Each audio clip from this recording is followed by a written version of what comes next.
Well, it looks like, yeah, we are live. Evening, fuckers. I can imagine this is coming as quite a surprise to, well, anyone who might actually come along and watch. I did not announce this in advance in any way, shape or form, so no one knows this is happening. And even if they did, I can't imagine too many people thinking that if I was going to be streaming anything, it would be an Elite Dangerous stream. Hruntia shows up a bit sharpish. I don't know why I was surprised by that, actually. It's I can't remember the last time I did a stream and you weren't the first one to comment at all. Yeah, it's fair to say I am somewhat rusty. It's been a while since I actually played this to any real sort of like degree. But I am in the middle of trying to get something done in the game. It's not likely to be anything that's going to grab anybody. I'm in a particular system. I'm in the Hruntia system. Well, as you can see. You can also see I'm currently on foot. I am trying to get myself allied with all of the factions here. Not for any real reason other than, you know, gives me something to aim at. And you'll find out I haven't got particularly far. I'm allied with one faction, but that is it. Well, let's get the game underway anyway. You can see that my ship here is a Cobra Mark 5 because I need an all-rounder, and the Cobra Mark 5 is always it.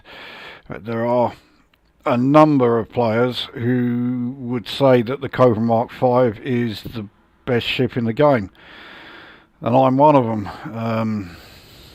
Yeah, overpowered, yes, but now I'm only going to do like a couple of on-foot missions, and that's of course is depending on what missions are available to us here.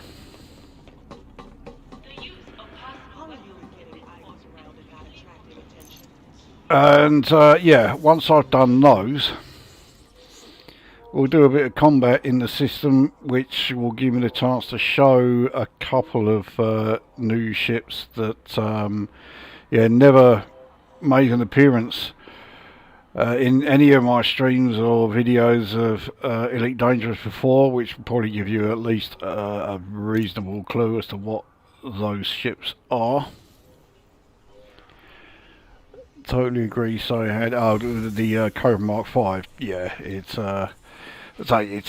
completely overpowered, but yeah, who cares? Right, so these lot here, I'm up to friendly. I reckon if I do just one more mission, that might be enough. They only have two. They only have two missions, but they are both covert takedowns. Let's have a look. Roswell Synthetics Holdings. I've not been to. What about this one?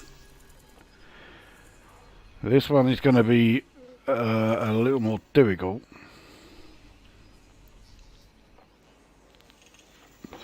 Well, those two will definitely be enough to get me allied with these guys. So, yeah, I'm going to take both of them, especially as they are both in the same system.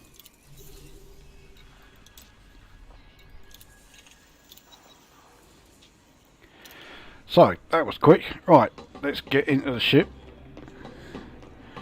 and see where we are heading.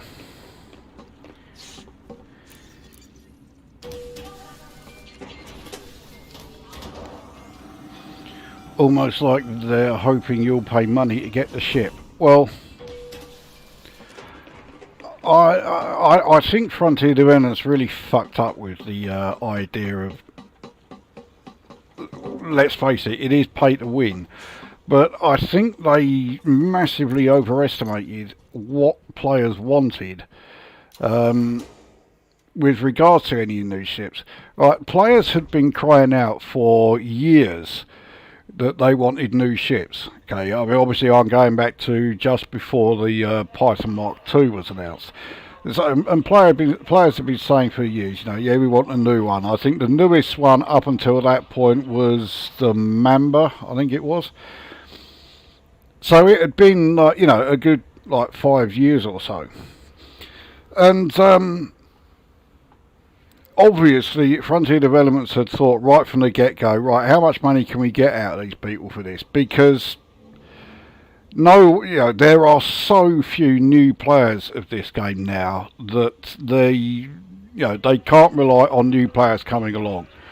I mean, there are some, but it's such a small number that, you know, they weren't making enough from it. So they were always going to go the route of, we'll charge ARCs for new ships or early access for new ships and that. But they seem to have got it into their heads that the only way players were going to actually buy any of these new ships was if the new ships were ridiculously overpowered. And therefore it would give them, like, additional incentives to get these new ships. Now, I don't know anyone who felt that way. Everyone was saying they wanted new ships. But as long as it was a new design and it had, like, its own unique level of the hard points, the internal modules, and whatever, that would have been enough. That's all they needed to do. But yeah, they got it into their heads that these things have to be staggeringly powerful and in at least one way, and then for some reason they decided no, they've got to be staggeringly powerful in every single way that they could possibly come up with. And that was the only way people would buy them. And it wasn't. But the thing is, because they've done it now for, 9 ships, now they are at the point where they do have to do it every time. Because if one came along now that was, like, really low powered and that, no one would want to know. So, yeah, they kind of backed themselves into a corner there with that. I mean, what's your Elite Dangerous review 10 years ago? Do you still harbour the same sentiment that Frontier Developments don't deserve a penny of our money? Well, considering the amount that I have spent with them, it's a bit hypocritical of me. But I to this day, I still don't recommend that people do it. I do it because I've got fuck all else to do, so, it's not much of an excuse, but I have an excuse. I still play the game, as you can clearly see, but would I recommend it to anybody? No, not really.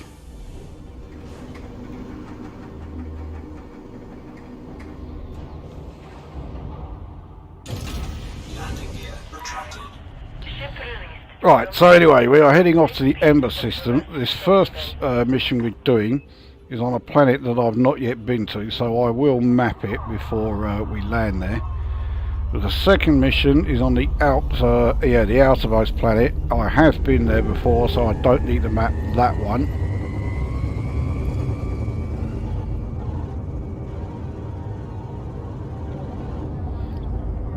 This is actually one of 2 Cobra Mark 5s that I have. The second one is outfitted purely for combat, but I'm pretty sure most people who have a Cobra Mark 5 will certainly have at least a second which will be combat outfitted. I don't think it was ever put together with the intention of being a combat specialist ship, but once again, it's a result of the thing being so overpowered in just about every single way that it lends itself to being, outfitted for combat.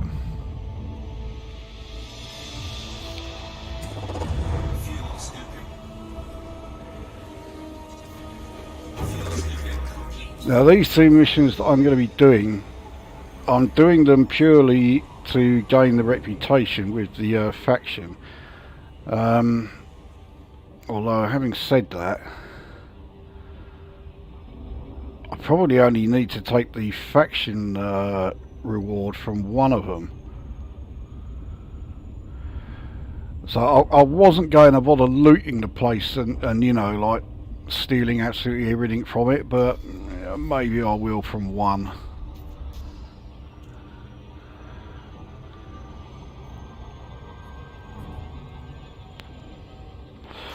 Right, let's see which is the easier one.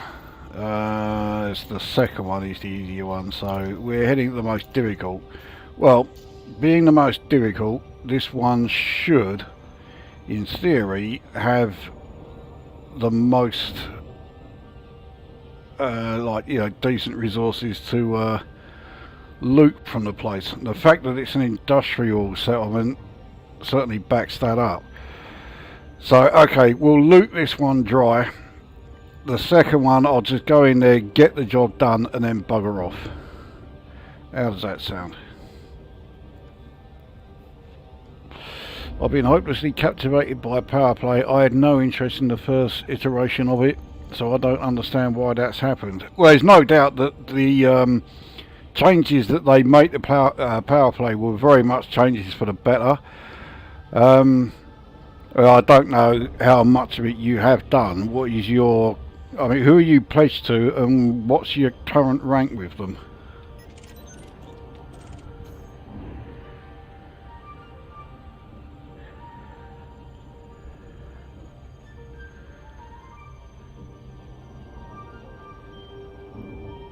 I mean, I am pledged to the Emperor, which is probably no big surprise, but not everyone I know that plays this game is.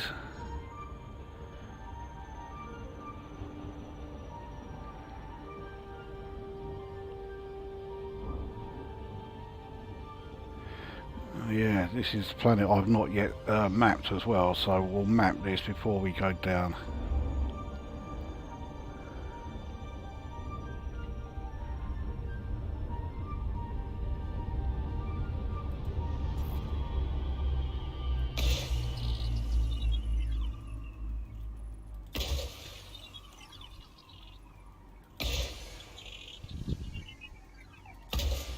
Oh, bollocks.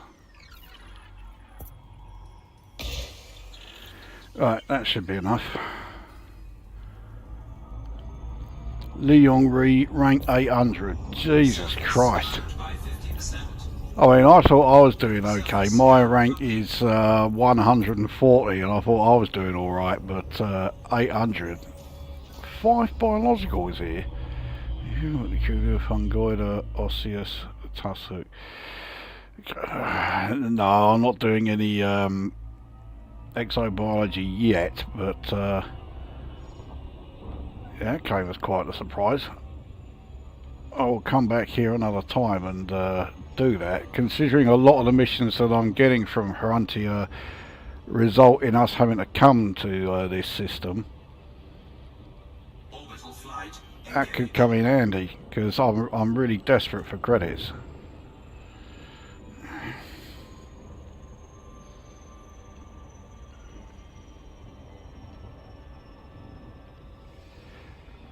See, the only change about, the only change made to power play that I wasn't so keen on involves Leon, and that's it made Diaguandri a useless system overnight. So yeah, all my trips of going to Diaguandri whenever I was building a new ship and outfitting a new ship, yeah, none of that now. It's a bit of a I noticed you're struggling to make ends with your 47 billion. Yeah, it is tough going. Somehow I'm just about scraping through. But just then, prior to the fairly recent changes to the squadrons, yeah, I know that's a sore point to bring that one up with you, but yeah, prior to those changes, I had something like 96 billion. So yeah, I shelled out quite a bit, shall we say.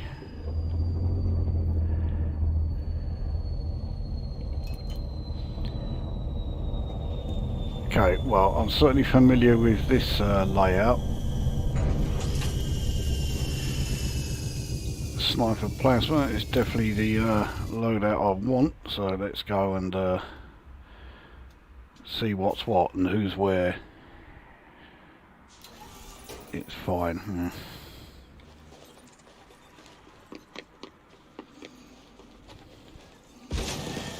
Alright, Julia Perez. No idea where she is, but I don't think it's going to surprise anybody that my intention is to kill everyone here.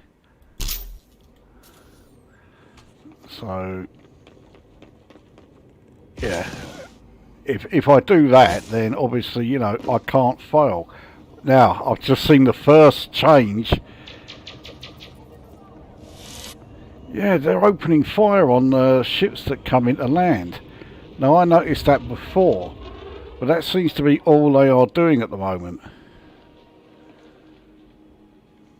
I don't know if they're going to now come after me.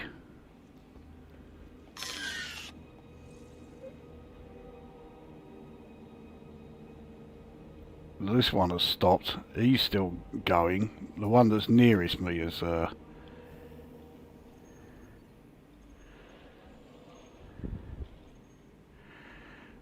we go. Everyone is now... I don't know, he's still searching around. There we go, right. Everyone's calmed down. Right.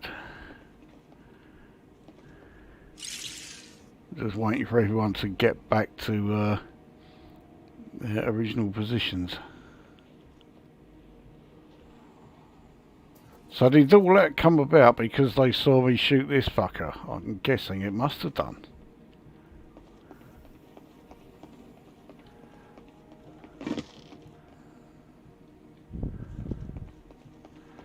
I'm also wondering if someone was coming up here. It did sound like shield was being deactivated behind me. No, I think we're all right.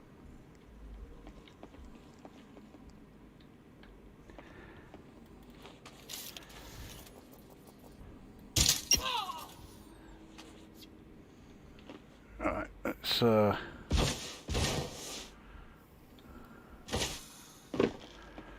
scan this one.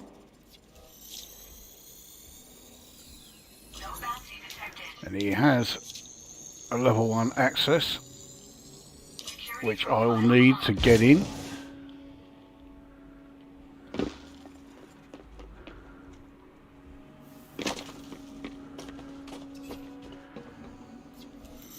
Scan this one.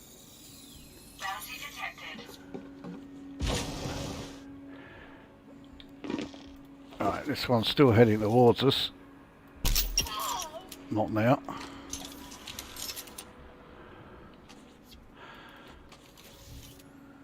Alright, this one up here is on his own. So yeah.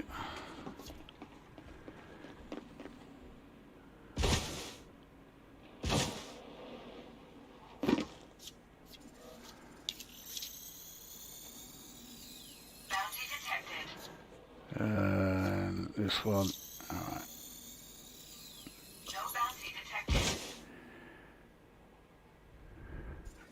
Right, who's left?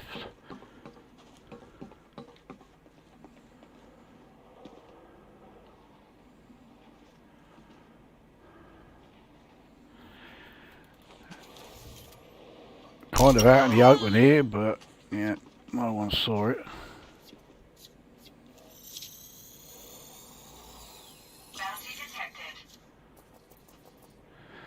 Oh, that's that one I keep seeing on the scanner. Neither of them are ones that I really want. I think they are the only two that are always outside. Well, the only two left anyway. So let's get ourselves a rooftop location. Now, I think I did also see someone keeps coming out of the main industrial building.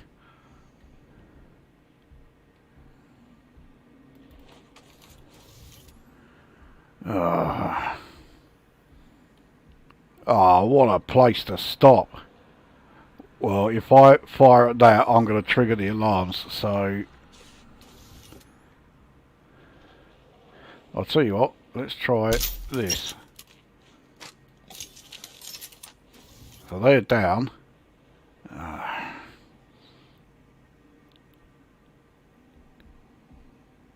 Well, looks like they're scanning each other. Well, I've not seen that before.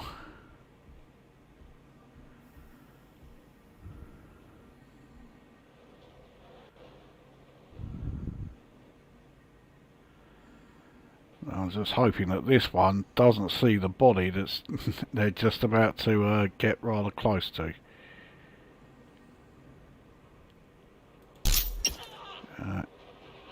No, he didn't. Oh, he's down anyway. Right, so let's scan these three.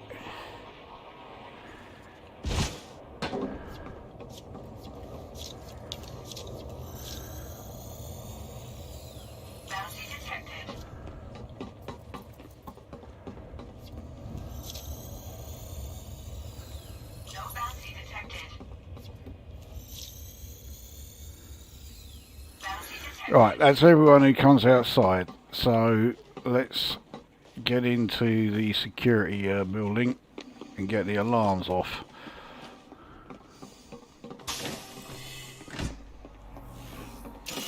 Entering pressurized environment.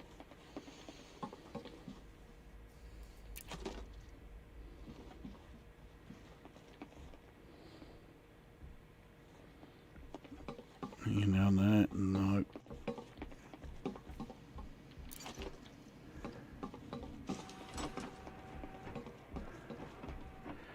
It's actually rather handy. Oh shit, that's going to be the target. Yep, it is. Well, he's a bit of a nobody, so it doesn't really matter if he hears, as it is.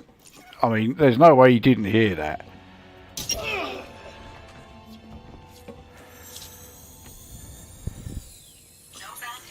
I thought they were supposed to have improved the AI of, like, you know, on foot people. That did not strike me as being a particularly improved AI moment, that.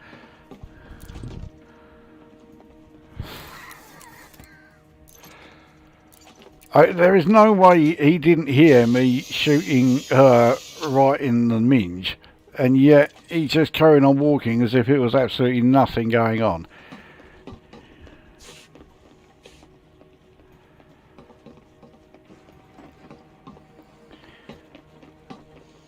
Right, let's see where this guy is. Still there. But yeah, that's the level 3 security clearance that I want.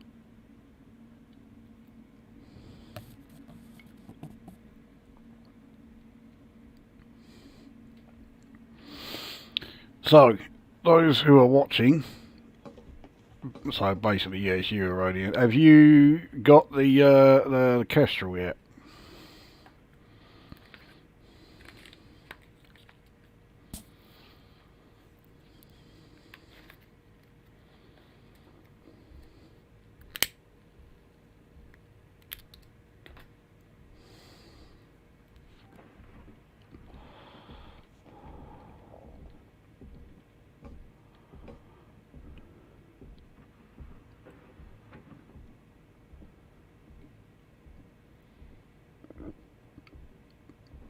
Alright, here they come.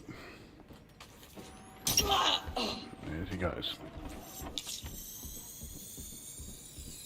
Bounty detected. Shit. Did not need that happening. Shield activated.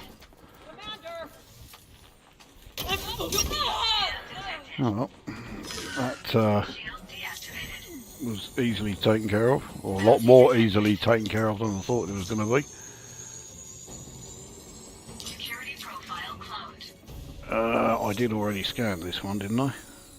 Bounty detected. Oh, it doesn't matter if I scan them again. Right. Oh, that one came from upstairs actually, so I don't need to be particularly careful going around here now. But there we go. Right, settlement alarms are off.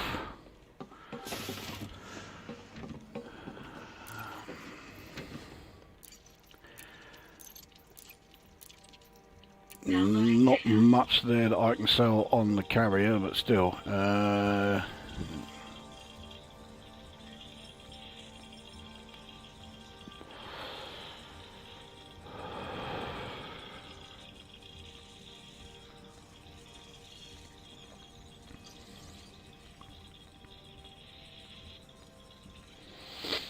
while that's downloading, let's grab these bits over here.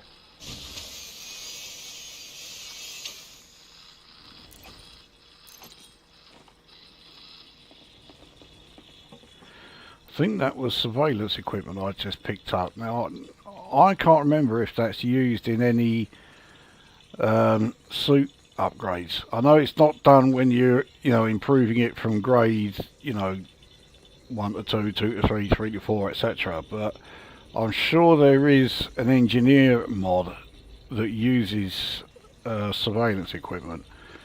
But I can't remember which one it is.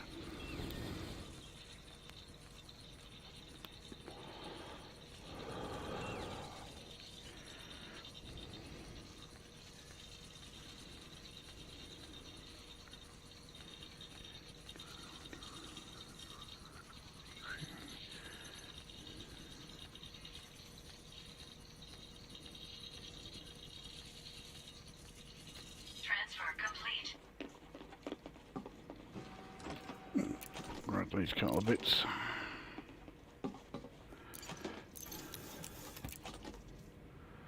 Certainly grab that.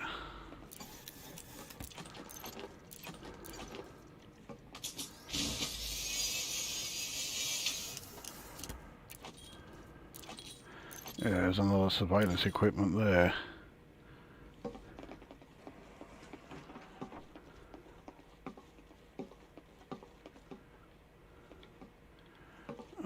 Nothing here. Leaving restricted area.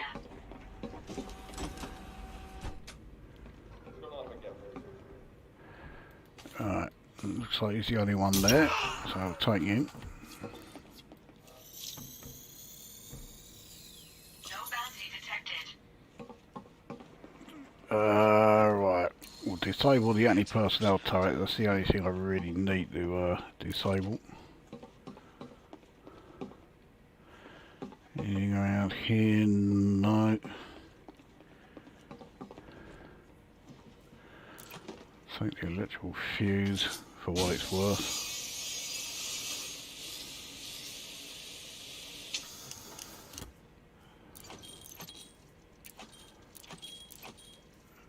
Right, so we've got one weapon schematic, one suit schematic.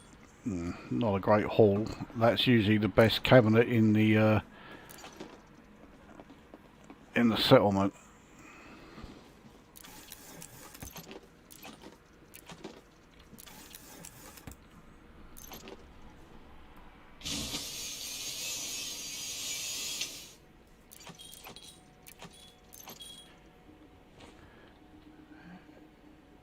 Kit Fowler requests 5 units of surveillance equipment before we refer pilots to another engineer.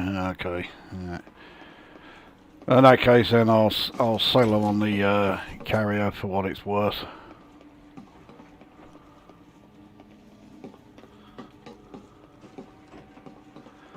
Right. Anyway, the alarms are off, and everyone in there is dead. So next stop will be the habitat building.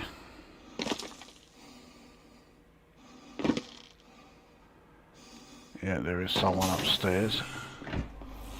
Entering pressurized environment. Anyone down here? No.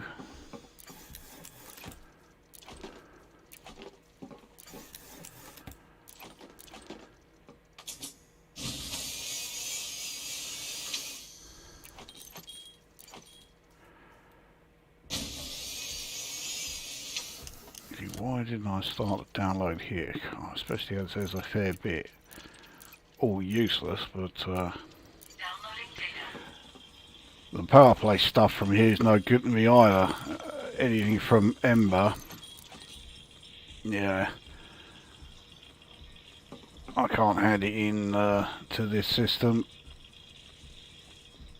It keeps coming up out of range, so I can only assume both systems are owned by my power.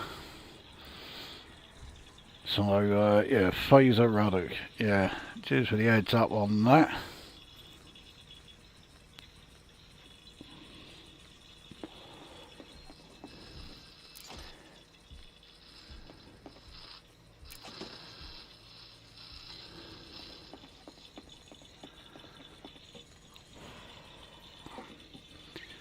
Downloading is still as slow as ever.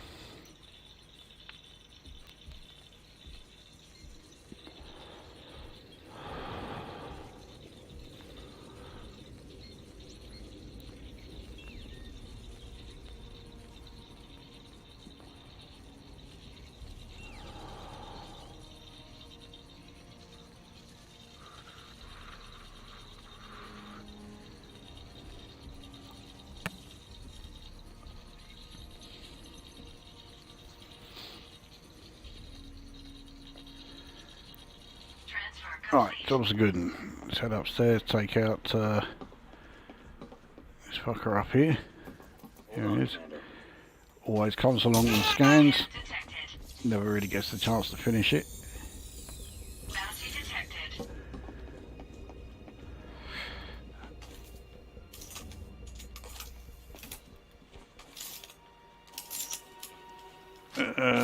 Yeah, sometimes, yeah, like that, there are some bits to be had, because yeah, when I decide to loot a place, I really do loot it. Let's recharge ourselves while we're at it. Recharging. Suit fully charged. Right, Leaving pressurized next stop will environment. be the industrial plant.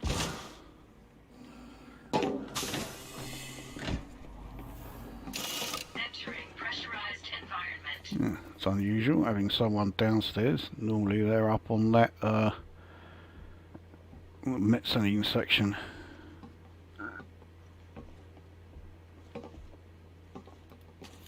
To that. Bounty detected.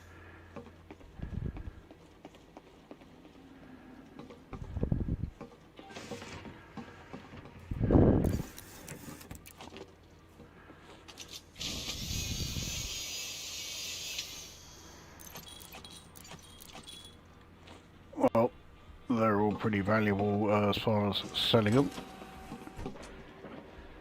Alright, not going to get the chance to go through everything here just yet anyway. I mean, it's only a scout, but yeah, I'd rather they not let everyone know I'm here. Bounty detected.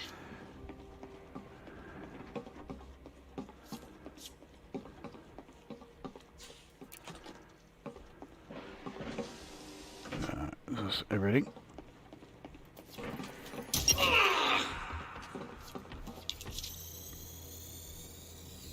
Bounty detected. Yeah, this cabinet usually has a lot of decent stuff in it as well.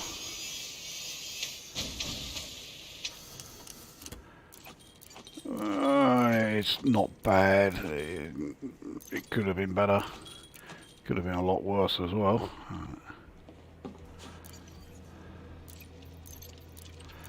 Yeah, that ain't bad. Two manufacturing instructions. Let's start opening that. Can't quite see if anyone is up on this mezzanine section. Usually is someone, but yeah, no sign of anyone.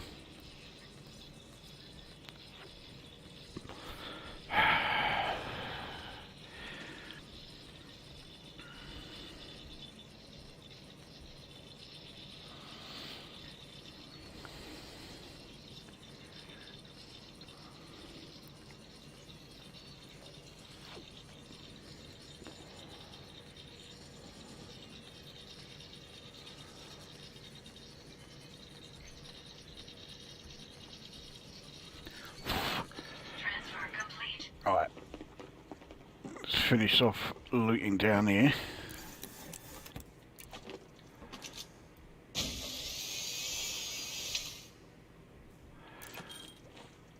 Well, ionised gas is not a bad one to get.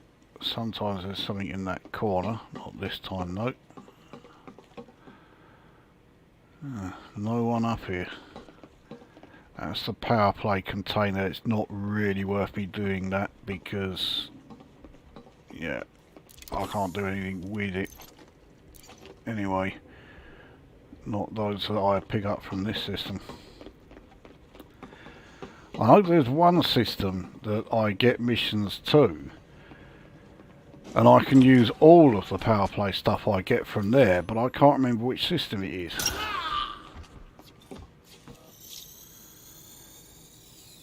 Bounty detected. So if I could remember, it would be rather handy.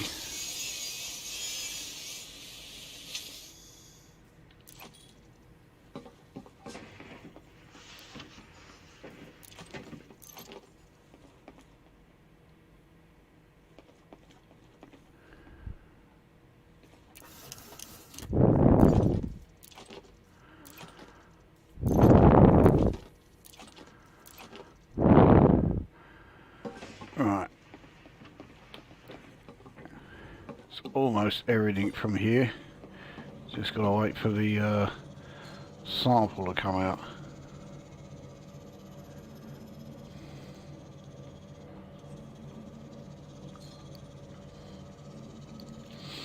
So obviously the reason I leave the power plant till last, because yeah, I intend to take that. The regulator. Opening sample containment.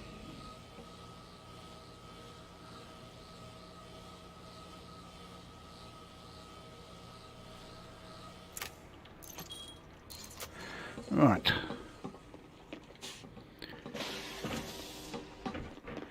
So the the power plant's the only one still to be done. So let's go and sort that out.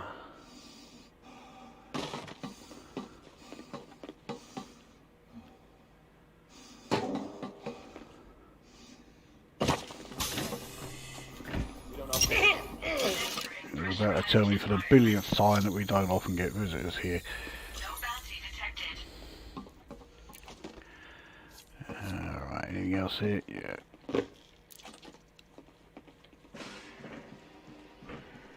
I don't remember when they sort of doubled the capacity of the infantry of the Maverick suit, but yeah, that was a change that I was very much a fan of.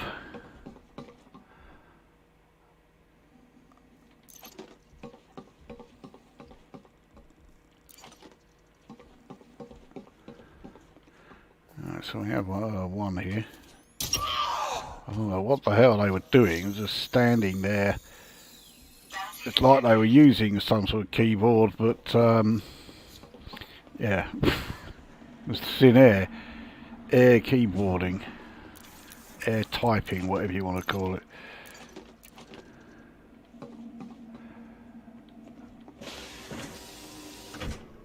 Now there is someone in here, I'm sure of it.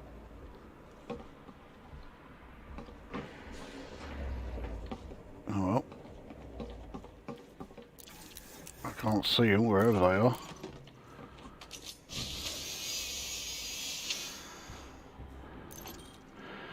Certainly have the suit schematic.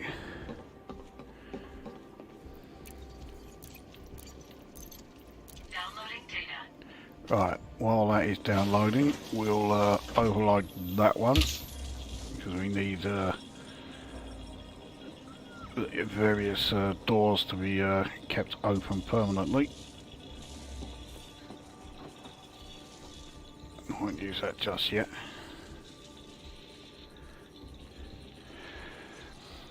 Flag gas down jumper. When I smoked, I always used to forget to flick the ash when I was playing. I do it just about every time I'm smoking in this room. I come out of here and it's absolutely Transfer covered. complete.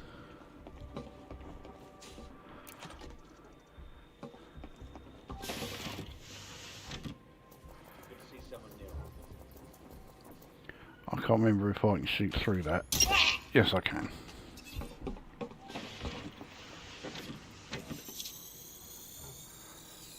Bounty detected.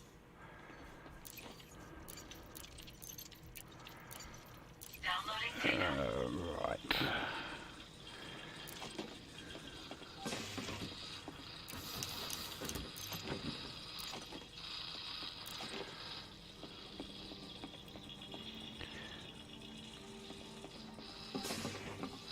Doesn't look like there's anything else laying around.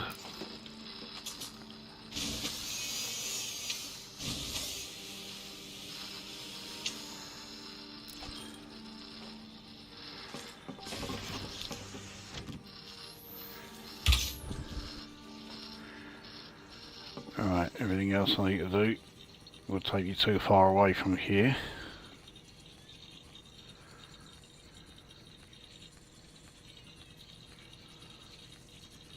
Transfer complete. Leaving pressurized environment. Entering pressurized environment.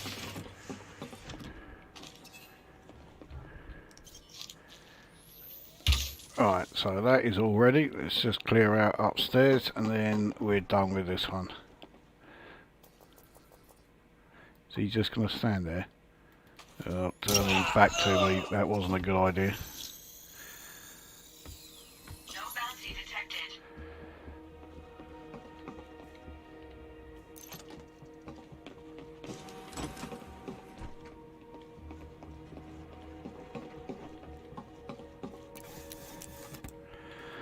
Nothing there.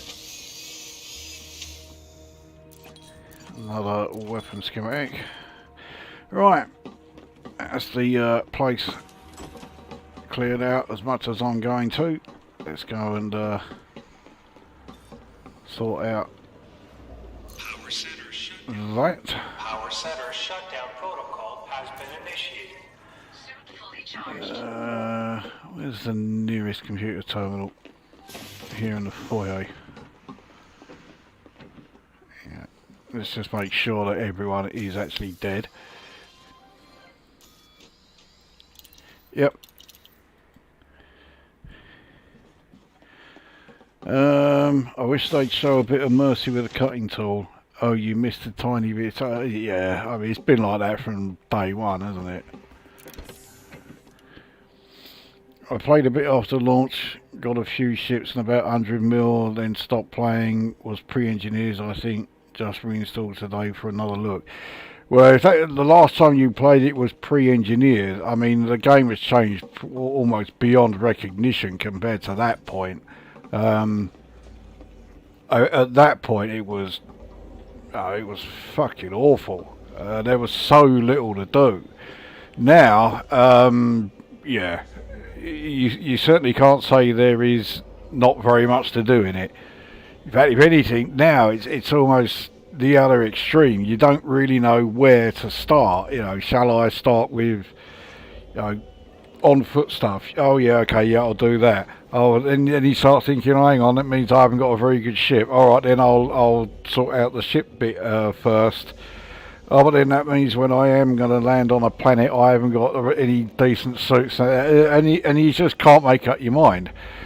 So I'm rather glad that, yeah, I carried on playing so that as each new bit was added, I could focus entirely on that because I'd done everything else that was there beforehand.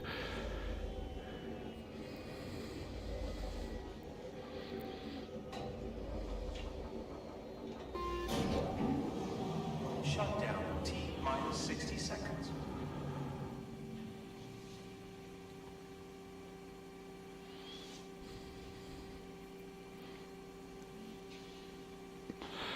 Like I say, I'm not going to bother with all this fussing about at the second mission. I'm just going to go there, take out whoever it is I need to take out, and then that'll do. I'll just piss off then.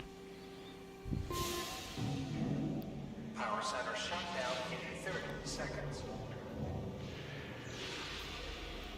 Looking forward to operations. Yes and no. The fact that they've actually gone ahead and put a foyer in there, so you can actually choose to a degree anyway the group that you're going with. Yeah, I like that. That makes it okay. But I don't yet know if there are any, or if there are going to be any solo missions there. But if there are, or at the very least the option to do a mission solo if you want to, then yeah, that'll be alright. Pressurized environment. But the other thing is, if they can put a foyer in this new operations section, why can't they do that with CQC? Because the only reason CQC is so unpopular is because you cannot choose who you're playing it with. It's just purely, random, and it's very likely you're going to be, put in a server with a load of shysters that you can't stand and don't want to know. So, yeah, if they're going to put the... no, I've already mapped that one, so, right. Yeah, if they're going to, put the foyer in with operations, do it with CQC as well. Makes no sense to ignore that. And they'll say, well, it's because CQC isn't very popular. Well, yeah. And the reason it's not popular is because you did such a half-hearted job of it, no one wanted to know.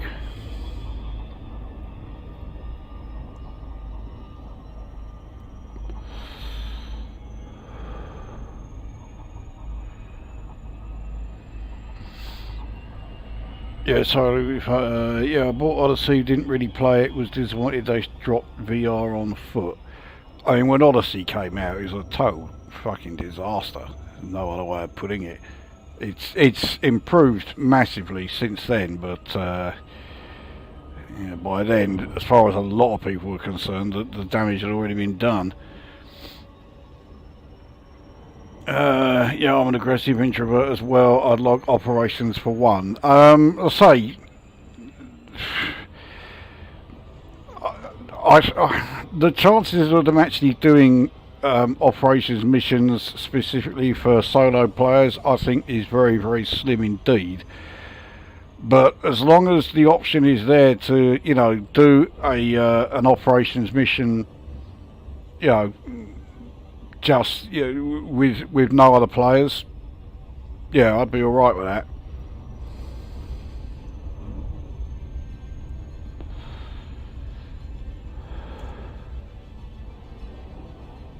I guess it depends on how they implement the whole business of, it's going to combine on foot stuff with ship stuff, and does any of it have to be done simultaneously? Because if it does, then that kills the chance of doing it solo.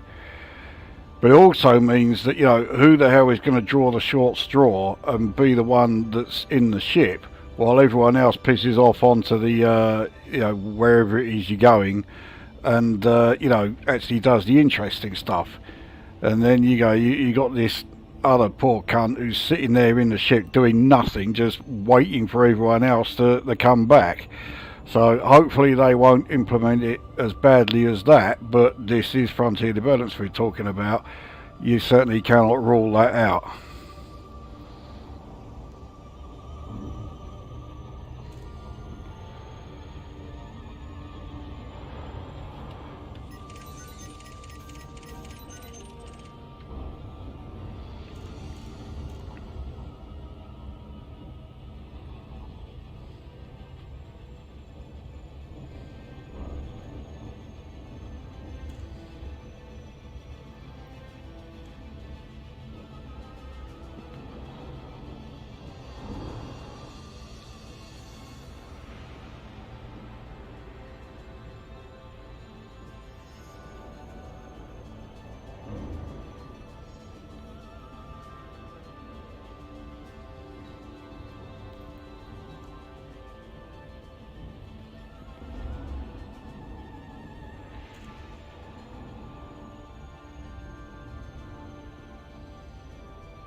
the name of this place suggests this is another manufacturing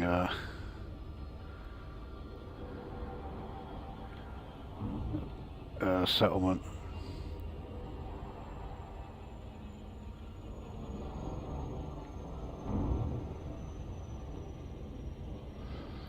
But the other system I've been going to, where the power play stuff has been worth picking up, it was nearly always tourist settlements.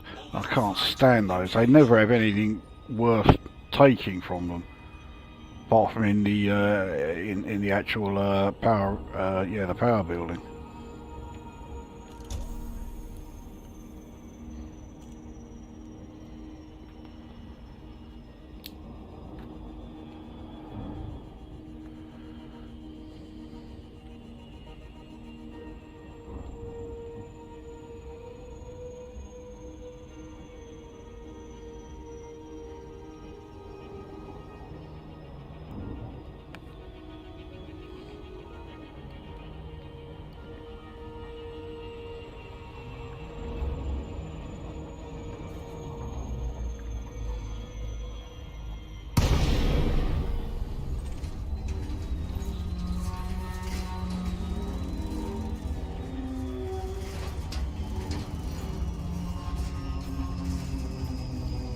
Yeah, it looks like it's exactly the same layout as the place I just left.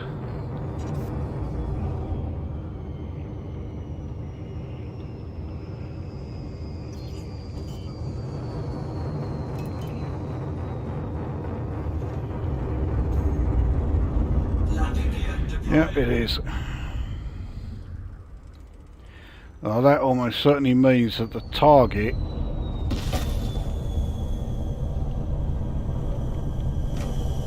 will be in the security building, which is a bit of a pain in the arse. The large tourist places have tons of buildings to loot. Yeah, they do, but unless it's in an anarchy system, in which case you get loads of, like, you know, Lazarus, Hush and Push. Otherwise, it's, yeah, anywhere else, yeah, there's plenty of stuff to loot, but none of it is worth anything.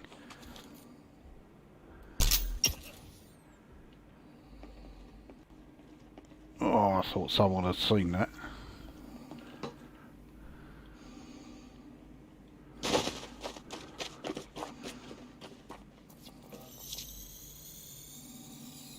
No bounty detected.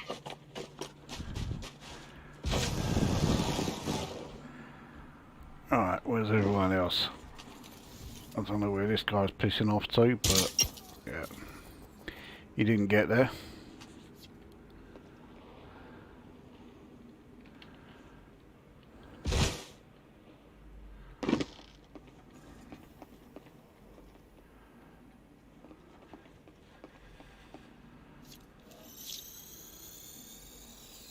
Bounty detected. The usual one that's outside the power building here. No sign of him. Right, back onto the taller rooftop.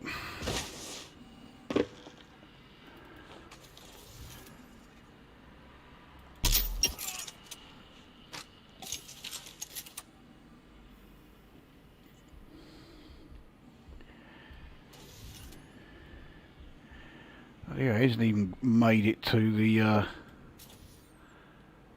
his usual sort of haunt up here.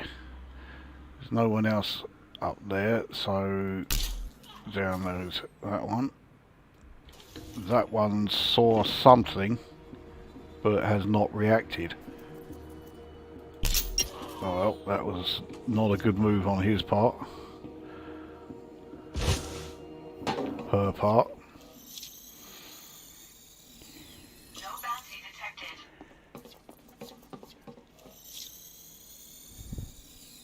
No bounty detected.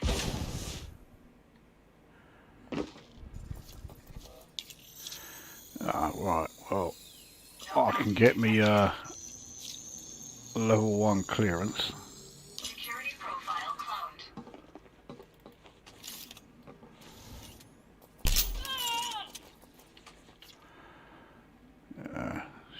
of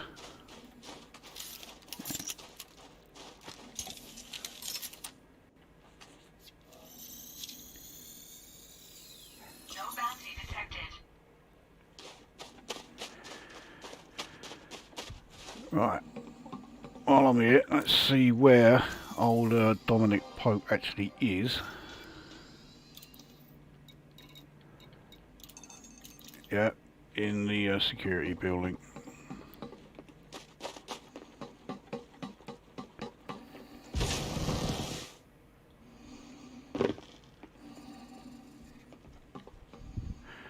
Let's see, so let's just go straight in there. Yeah, so he's upstairs. Environment.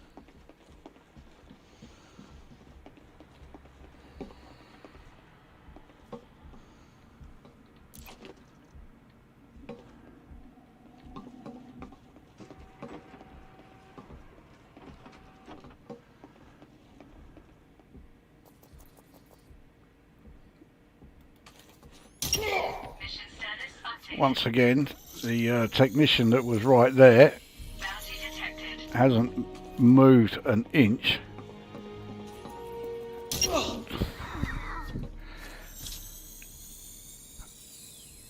detected. I mean, I've done the mission, so Security yeah, I don't even need to worry about you know, disabling the alarms, because no one's seen it anyway. No one's coming up here. So yeah, keeping pressurized environment. let's bugger off out of here. I've looted one. We don't need to, you know, completely loot this one as well.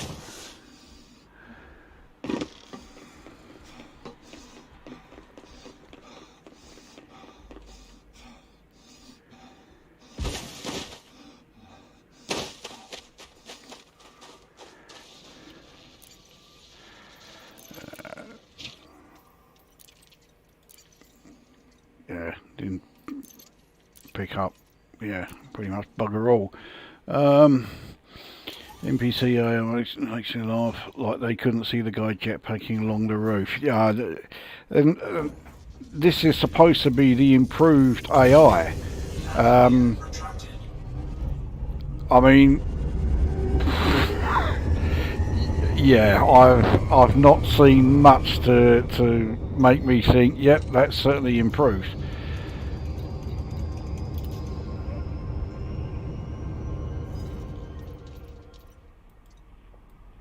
There we go, right. So we are done here. Let's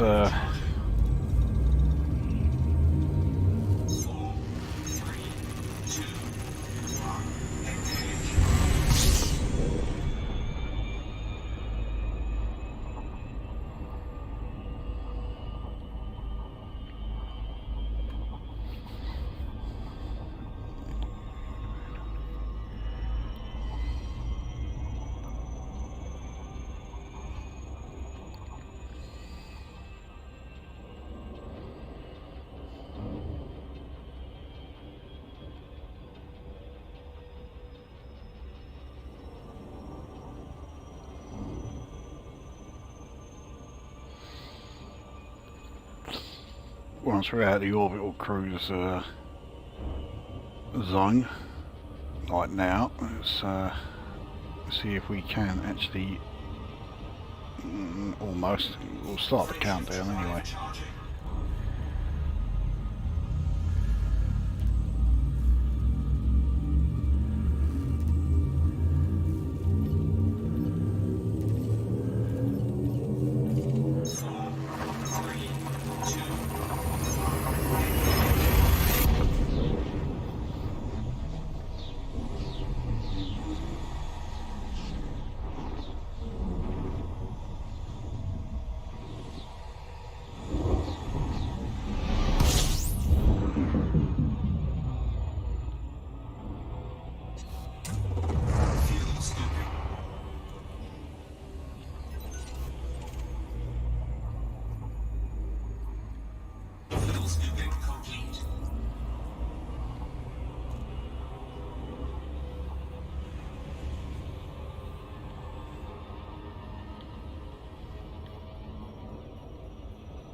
So yeah, I say I had not played this game for a fair bit, and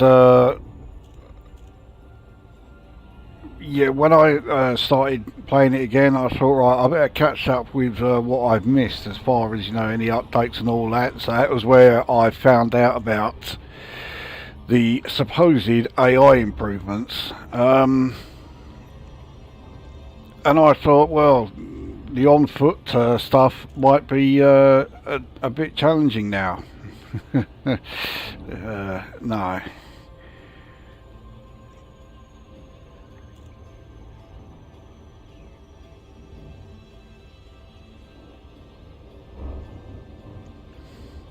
And maybe the conflict zones might be a bit more challenging. It's not difficult making them a bit more challenging than they were, but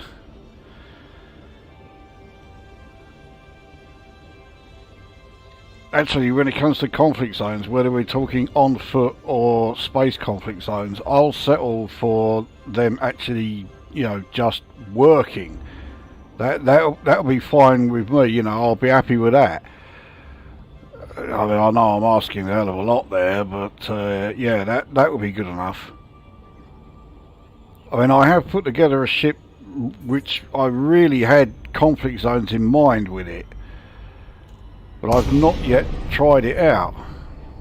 Well, not in a conflict zone anyway. There are conflict zones in this system. It's another one of the reasons why we're here. So I think that could be one that I'll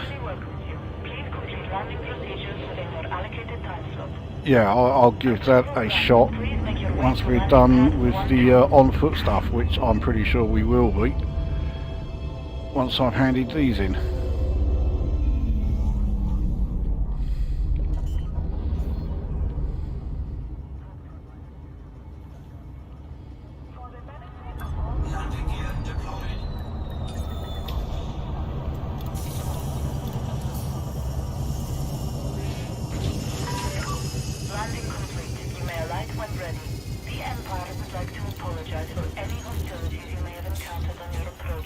Let's hand in the bounties.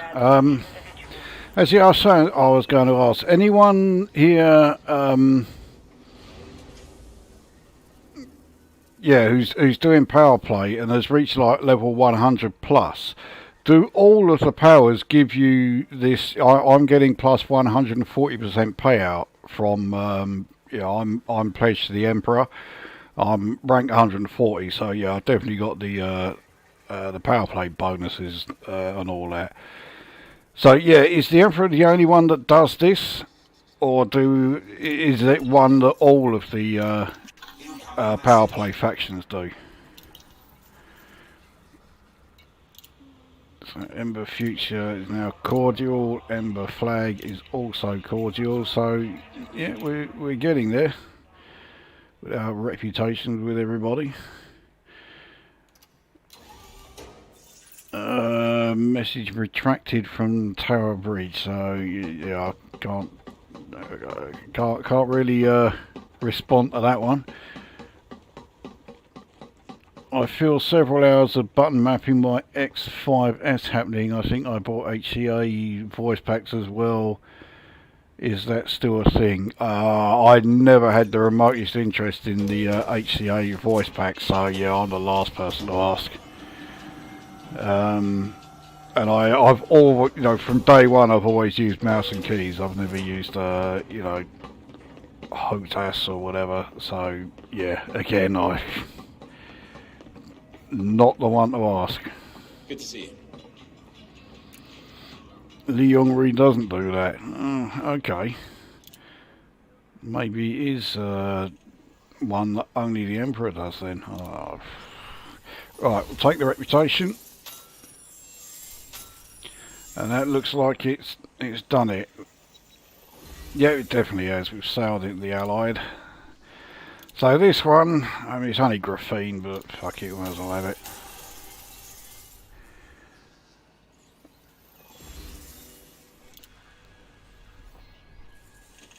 Right, let's go and get rid of all this junk we've accumulated.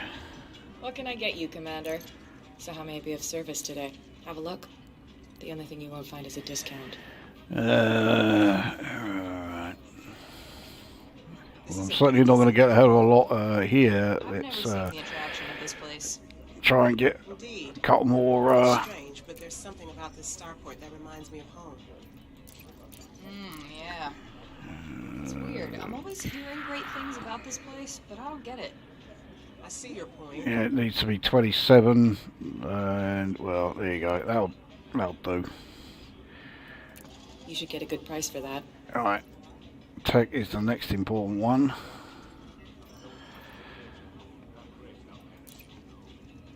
Now I could do with getting 4 of these, but I don't think I've got anywhere near enough parts. So 18, so sure we'll get it up to 36. Yeah, so after 36, 54. Alright, and then 72, surely I can get it up to 72. That 9 is another 18, so I can actually get it up to, yeah, 5.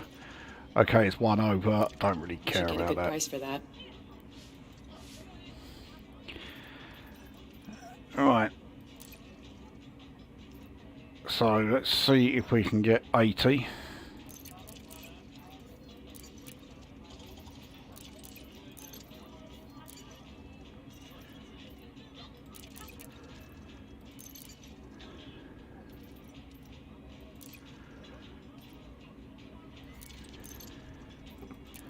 Yeah, there we go. Right, so that's 5 of them.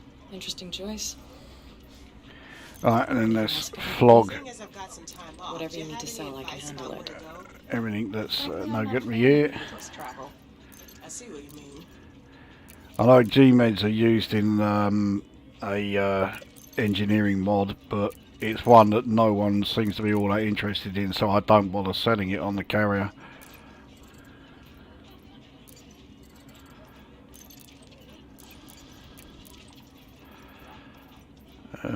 Ship schematics useless, so I'll keep the surveillance equipment then.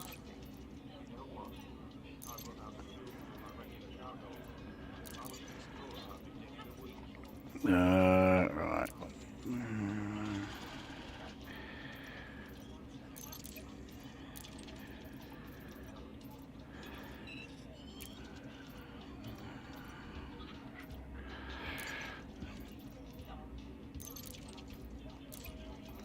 Alright, and yeah, all this power data is no good on in the, yeah, it's for the wrong power.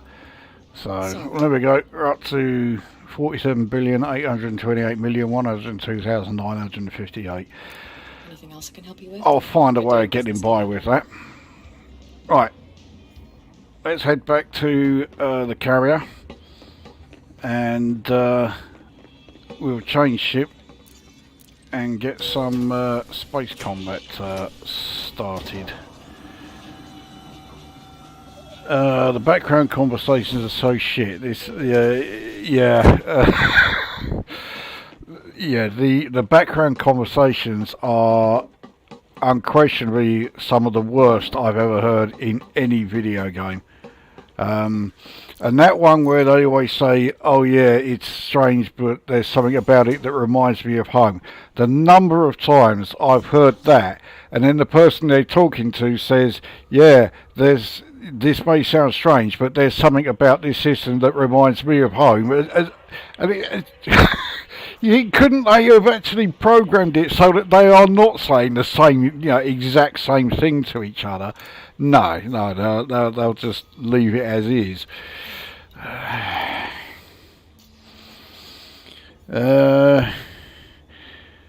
Jim has arrived. Yeah, you've only recorded part of the train sim, though. Haven't done the full route yet. At least it wasn't as monstrous as the behemoth run you gave me, so it's, you know, it's all good. Landing restraints restricted. You are reminded to observe safe speeds when traversing the docking bay. Yeah, that certainly helps me picking up merits that way.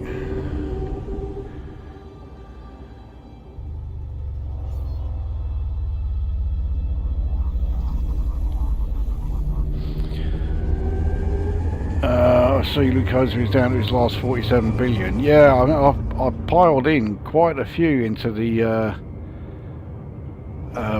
squadron, but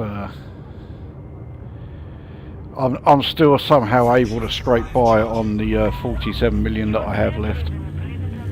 You'll be on the breadline soon, Jim. I mean, it feels like it, you know. I mean, I can only buy another 47 Panther Clippers. You know, what am I supposed to do with that? HMS NPC convos make more sense than in ED, even before learning any words. Oh, NMS. Okay, yeah, no, yeah. Well, they have the decency to just shut the fuck up unless you actually speak to them. And the other one with the people on the concourse are the mission givers. As you're walking past them, and they're basically sort of shouting out so that you can still hear them. Hey, can you help me with this really dodgy illegal mission that I'm hoping you're not, you know, the Omnipole. Last thing I'd want is for them to overhear this as they are shouting it out as you continue running past them, you know, yeah, great stuff.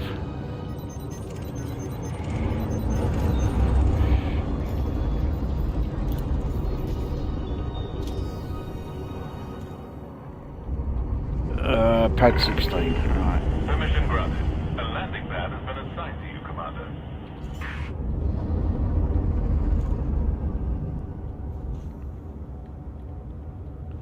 Landing gear deployed.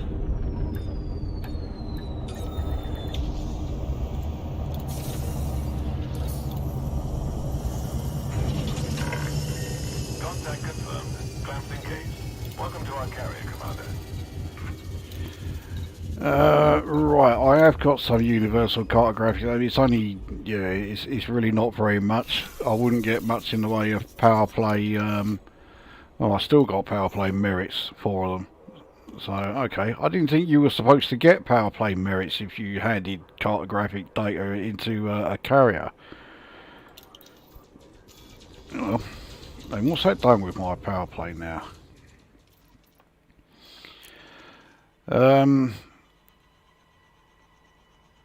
Okay, so I need about 1100 more merits for the next rank. Okay, that's alright. I've no idea where I am here. That'll do. Right, anyway. Yeah, so changing ships. So I've got 36 ships stored here on the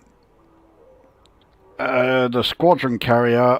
I've got my full allocation of 40. I've no idea if anyone else from the squadron is even using the squadron carrier to store ships, but yeah, I've got quite a few of mine there. They always sound lewd as well. You good at getting into places you aren't meant to be. Just my dirty mind, I suppose. You never catch me thinking like that, you know. God, yeah, that's horrendous.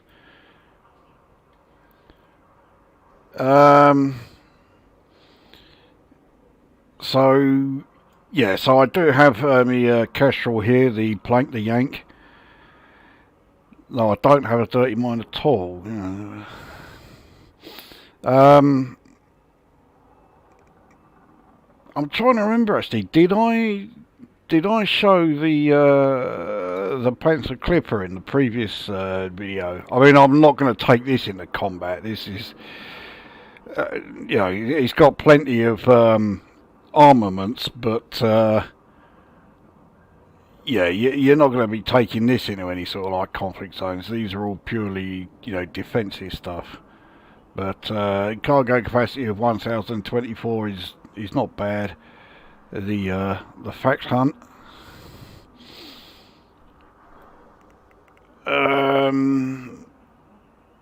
Oh yeah, and the other new one that has definitely not appeared in any other videos. Yeah, I got the fake taxi, because everyone who gets one of these seems to just use it as a Colonia taxi, which makes sense, because it's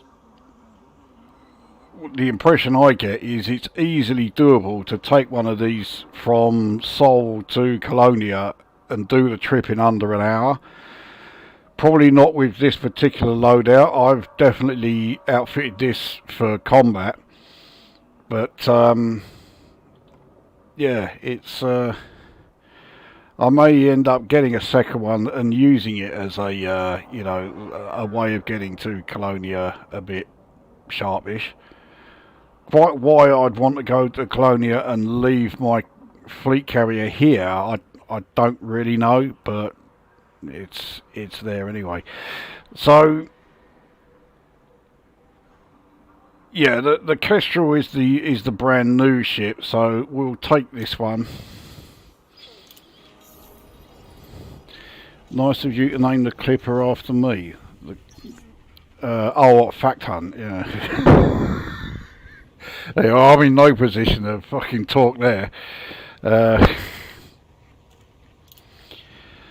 So, right, I'll do my usual thing then. I'll just go through the outfitting.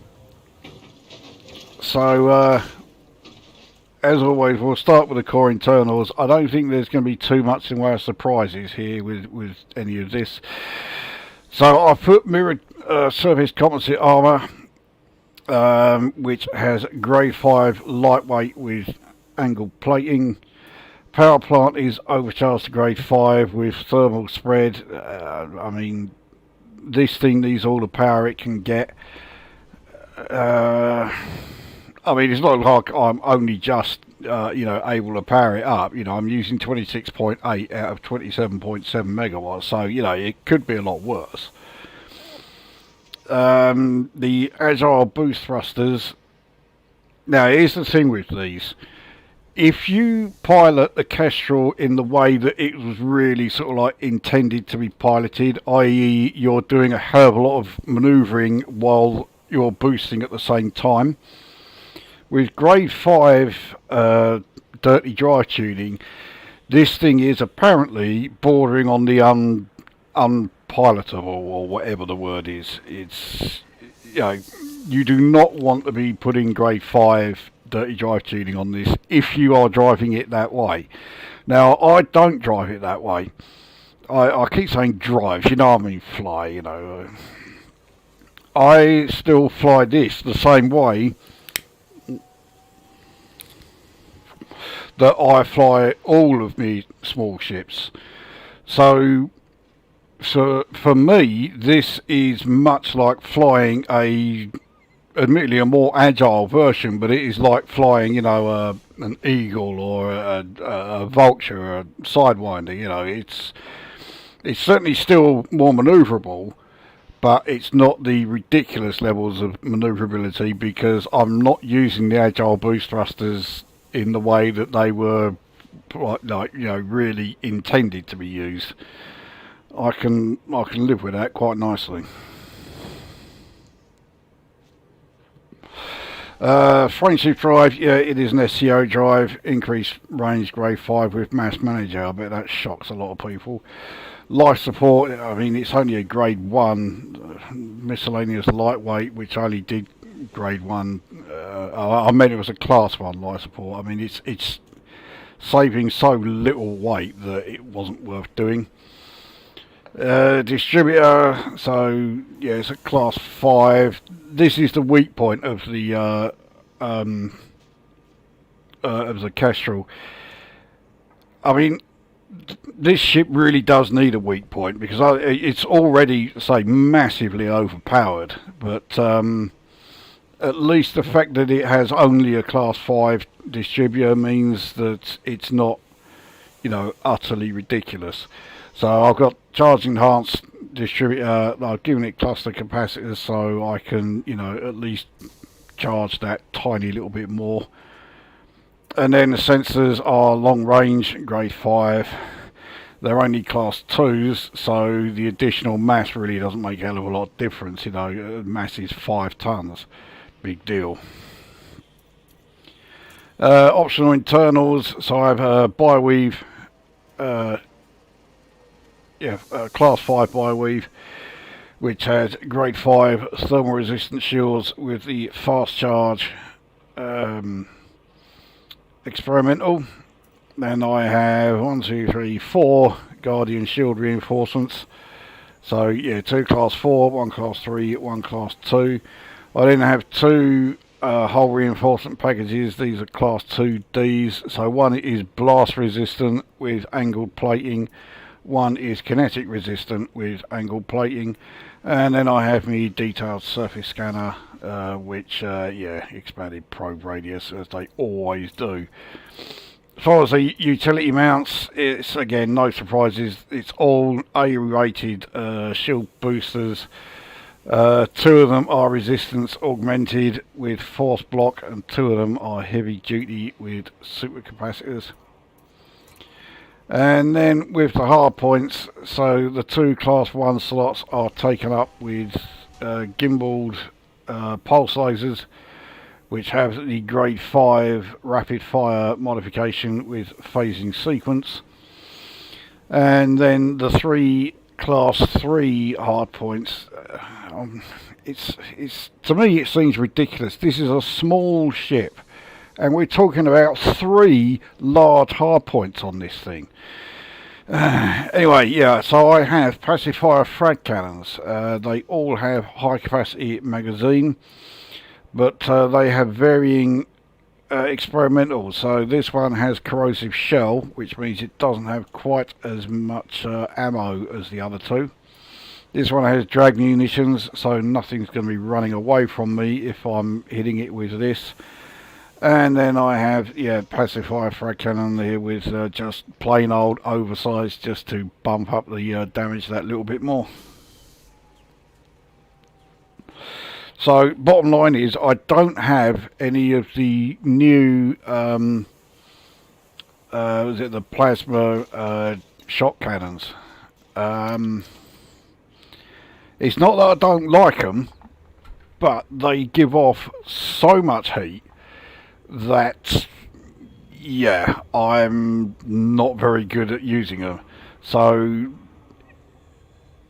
it's certainly likely that I will end up putting together another Kestrel and trying those weapons out on that. I have tried it out and it was all right, but because of my because I'm just not that great with those particular weapons, and that didn't really sort of like suit me. Anyway, as a result of all of my shield and armour upgrades, my shield health is 1511. The worst resistances are kinetic, but it's still 49.3. I'm always much more interested in resistances than I am in pure, like megajoules as far as shields or sheer armour health. So my armour health is 641. Kinetic and explosive resistance is both 31.1% and the thermal resistance is 56.1. So the resistances on this thing are great. As far as the actual, just general shield health and armour health, in this ship it is possible to get them both over 2000. Yet again showing how overpowered this thing is. But that is putting everything into the sheer shield and armour health, whereas I prefer going into resistances. Why pulse instead of beams? Because beams, they're fine if you want to cool the ship down, sort of, but they drain the capacitor far too quickly. You'll notice when I start firing in here that, okay, yes, the weapon power is still drained at a fair old rate, but it's nothing compared to how quickly it's drained with beam lasers. Ship is ready. Ship has liftoff.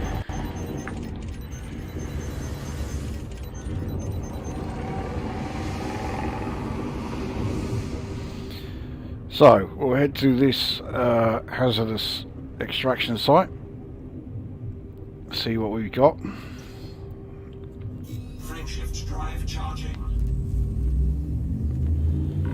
4, 3, And when I used the loadout that had the plasma shock cannons, then I did have beam lasers, because I needed, whatever way I could find as far as being able to cool the thing down. They didn't do a fantastic job of it, so yeah, that loadout really did not work for me.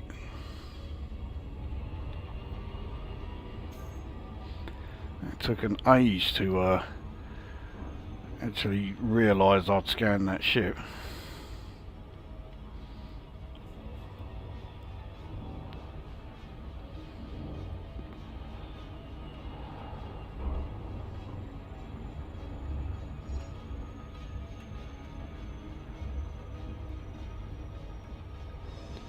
The other thing is, if you have beam lasers and you're only using class 1s, if you engineer them with efficient weapon, the cooling from the thermal vent is really low and it's almost not worth bothering with. So we've got 2 anacondas here. This one's deadly and it's on its own. This other one is also deadly and also on its own. Well, this one's worth more, so we'll go after this one first.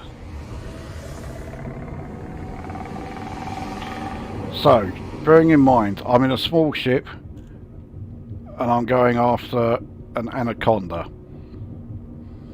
So really, I should have no chance whatsoever. Let's see what happens.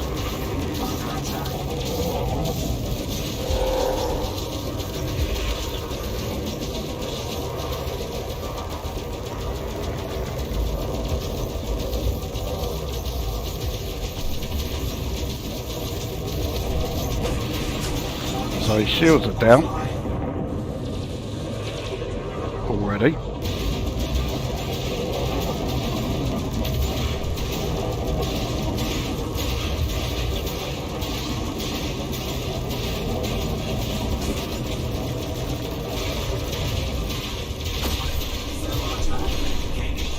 And that's him down. Deadly anaconda.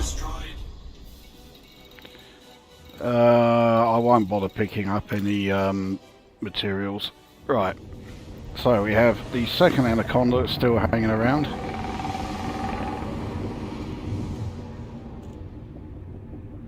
So the extent of damage that I got was my shields were taken down to 80%. That was it. This looks like this one is going to be opening fire on this fucker here. Expert Diamondback Explorer, yeah, talk about going after the big guns.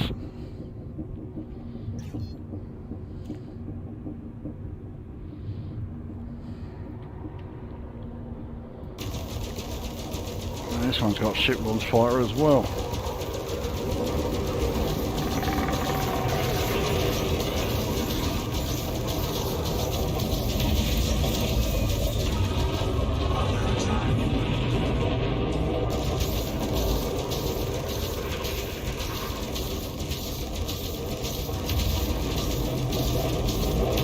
This one does not have a shield cell bait, so shields are down.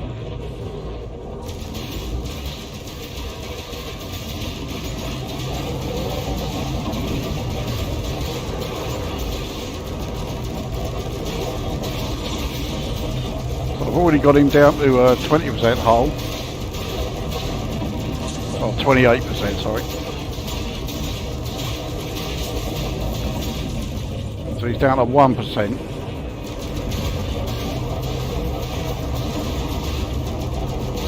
Let's just do that, there you go. So 2 Anacondas. And yeah, I will take the chemical manipulators actually. I'm always getting quite low on those. To be honest, I didn't do them too many favours.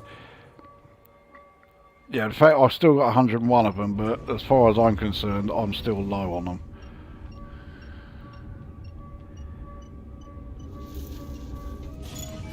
There we go.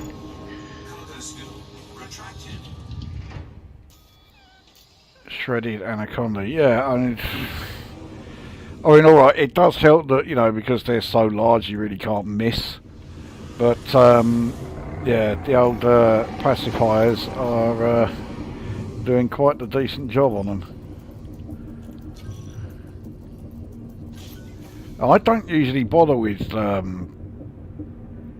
frag cannons. I'm not the biggest fan of them because I have a habit of running out of ammo with them a bit sharpish. How much is he worth? Oh dear, not even worth 400,000. Oh. What about the oh Christ, he's just over 253,000. And he's in a wing of 3. I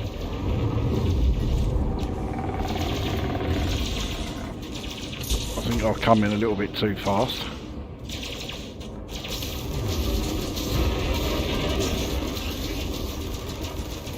Don't need to worry too much about this shield cell bank because I mean I'd only like hit him like a couple of times with me pulse lasers and he was using his shield cell bank.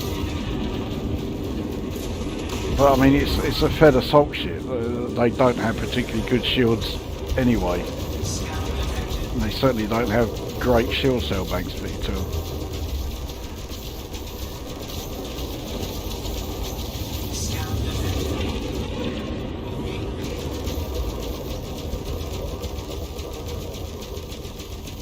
There you go. These shields down.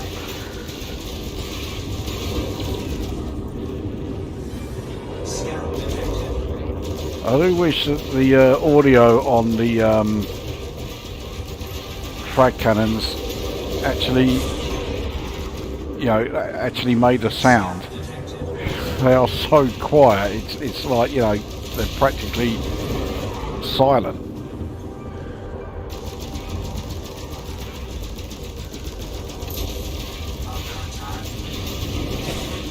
Yeah, ramming me is not the best strategy. Number of times enemy ships do this. So that's in now.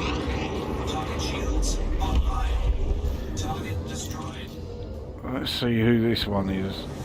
What's his wingman? Asp Scouts.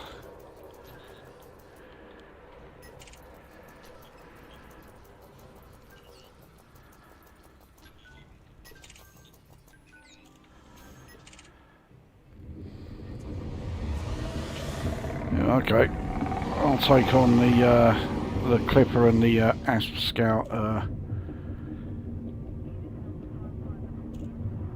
wing. I mean, it's not paying a lot, but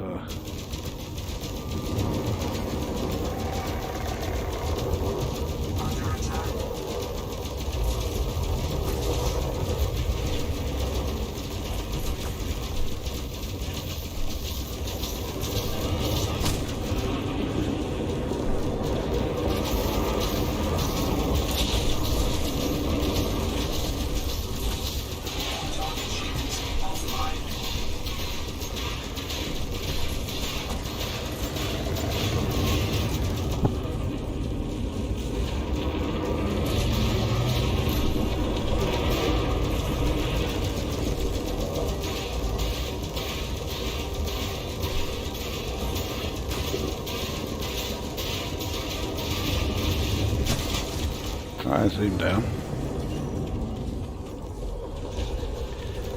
Now I need to deal with, yeah, his two wingmen.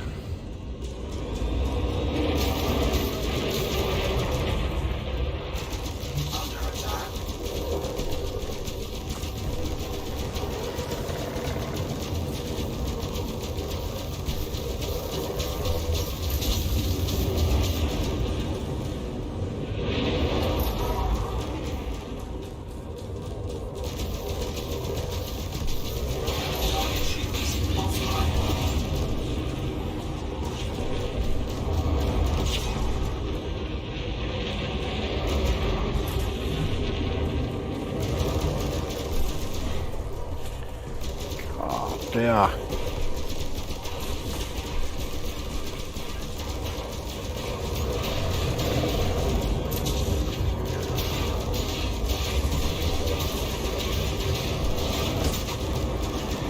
Again, they just keep ramming me all the time.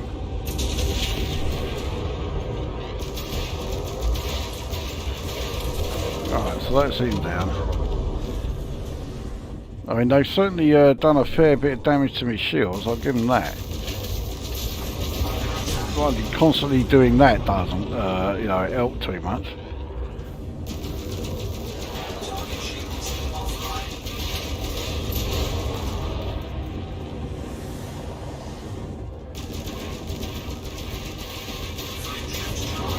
He's trying to run.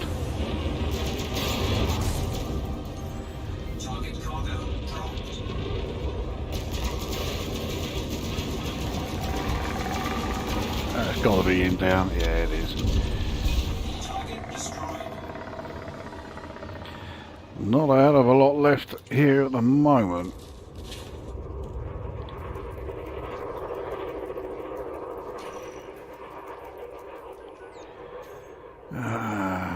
My shields are very weak, so even though it's, yeah, a, oh, hang on, alright, Python, let's take a look. It's deadly. Ah, you fucker. Diamond Explorer, he's going to be clean as well, he's mining. Alright, well, let's let me shields charge up a bit. Quite Phantom, let's have a look at you. Oh, he's only a novice. He's in a wing of 2. Alright, yeah, we'll try him. I do like destroying Crite Phantoms.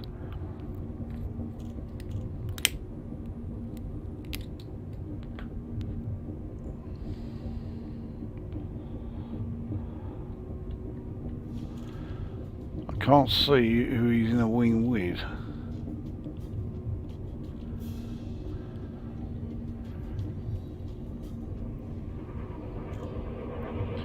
That one seemed like space jousting. Yeah,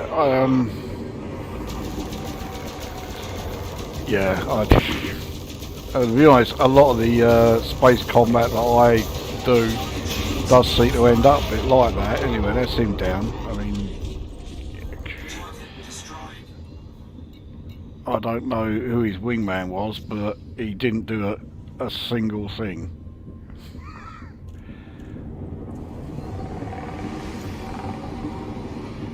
So we got, oh hang on, this Fed dropship's quite close by. This might be his wingman.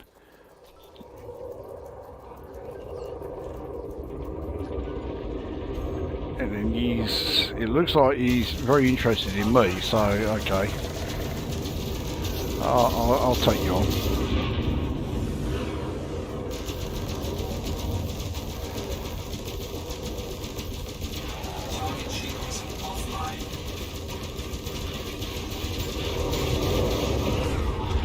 Yeah, ram me when you have no shields and 5% hull. That's a great move.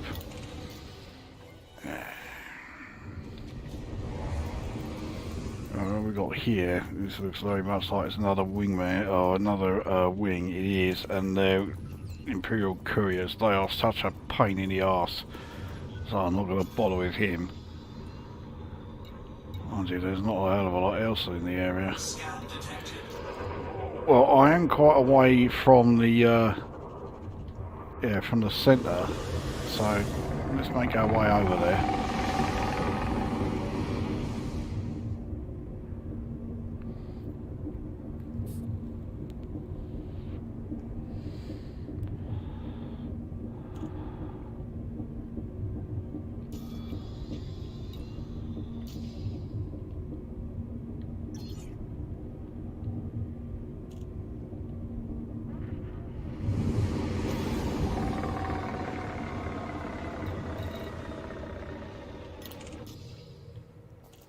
Vultures are never here to do any mining. 480,000, I'll have a bit of him. There's 2 adders there, see if any are yellow.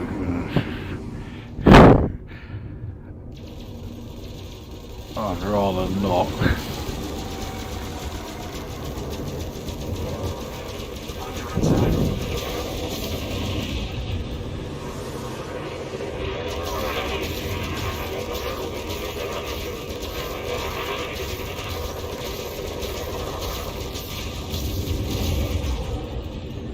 I'll say one thing for this one, his shields are not too bad.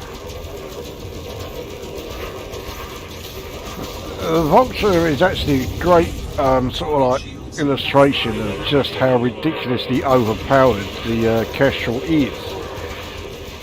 Because obviously for a long time the Vulture was the you know, in terms of firepower, it was the most powerful small ship in the game. And it sacrificed a hell of a lot so that it could have 2 large hardpoints, 2 class 3s. And then this thing comes along. Nothing sacrificed at all. Everything's still like absolutely, you know, top and everything else. And it's got 3 large hardpoints. Oh, this one's only an expert. It's on his own. He's paying nearly 600,000, so I'll take it. And of course, any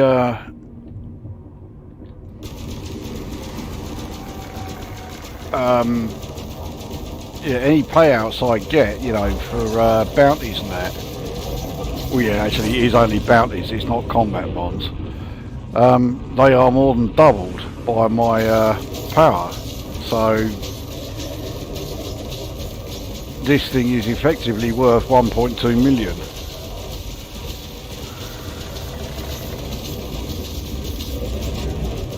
So shields are down.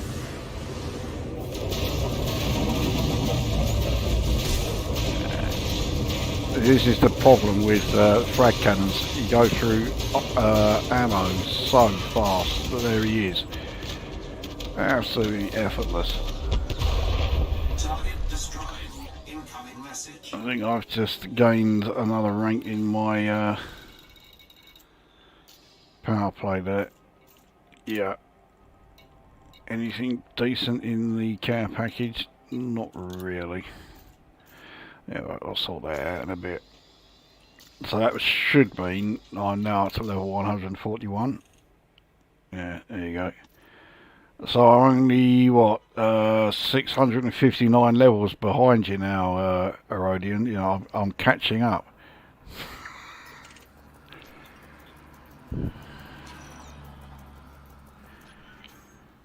I mean, competent, yeah, not even 300,000. Right, let's have a look at this.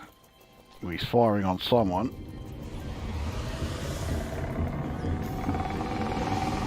It's 389,000. We'll have a bit of him.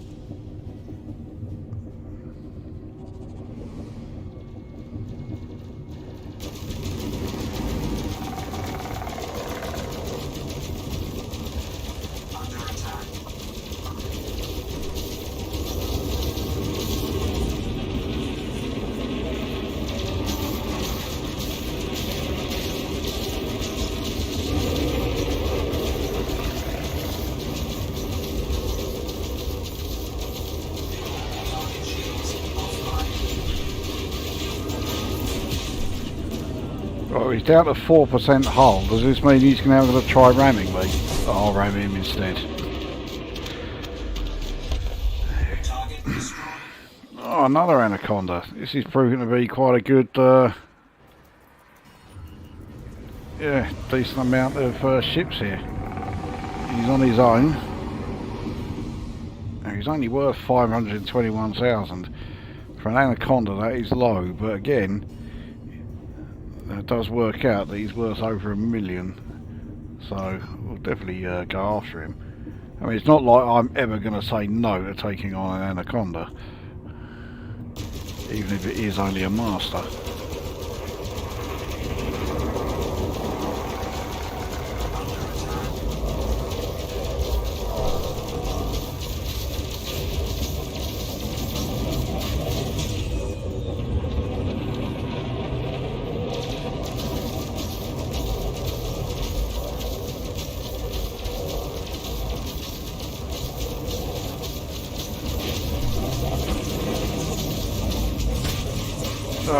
He got his shield cell bank going. As it is, he's sort of a bit stuck with me at the moment. There we go. Shields are down.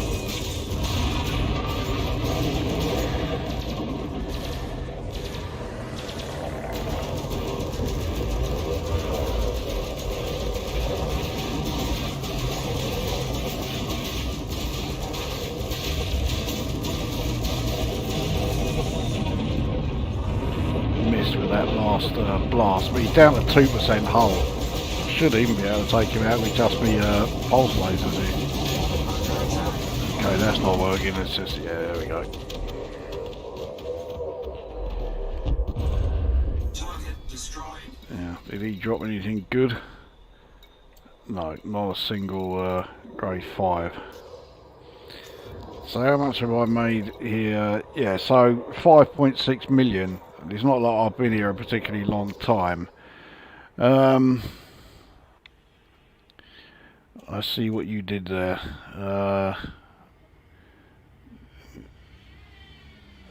It sounds like there's a woodpecker trapped in your engine.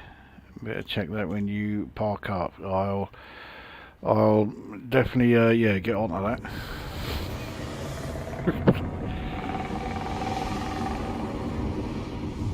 1.2 million for 30 seconds work. Very nice indeed. Yeah, I'm alright with that. Better get running. Well, whoever it is who needed to start running, I think they failed. Got another pipe in the area. Right. Let's see what this one's all about. Wedge Antilles. I don't know who it was who suggested that name, but yeah, originality didn't really come into it, did it?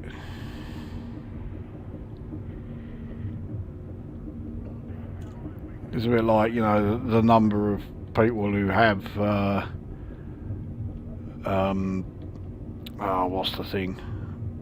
The Caspian Explorer. How many of them have called it USS Enterprise? I tell you now, it's a ridiculous number.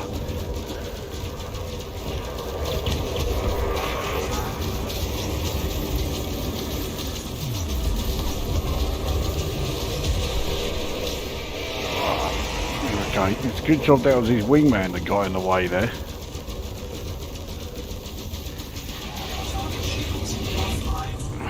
Again, flying straight into us when he's just lost his shields. Not a great move.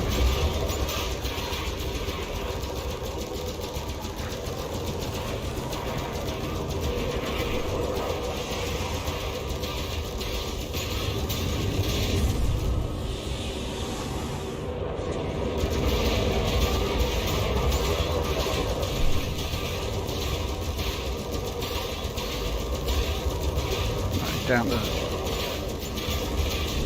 13% hull. Shouldn't take much to finish him off now.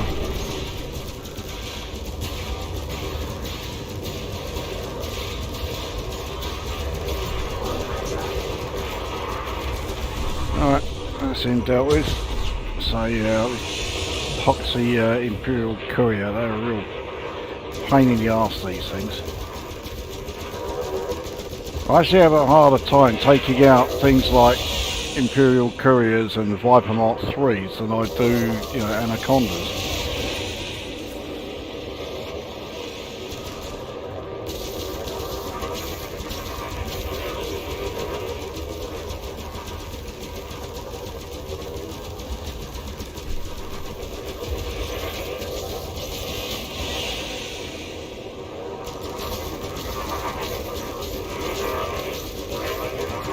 Oh, and then just to add to it, he starts using chaff.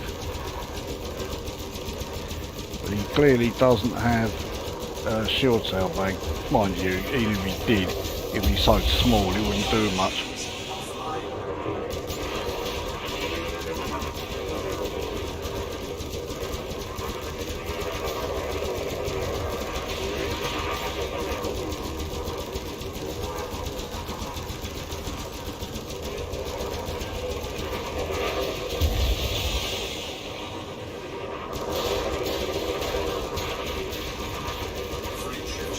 Oh, no, you don't.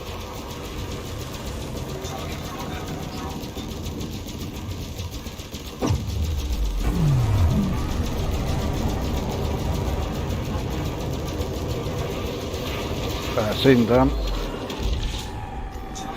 wasn't going to let him get away.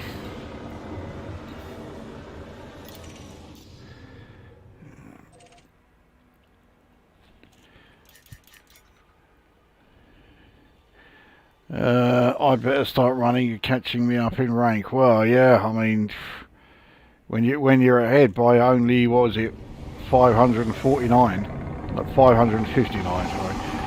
Then yeah, it's only a matter of time before I'm right there.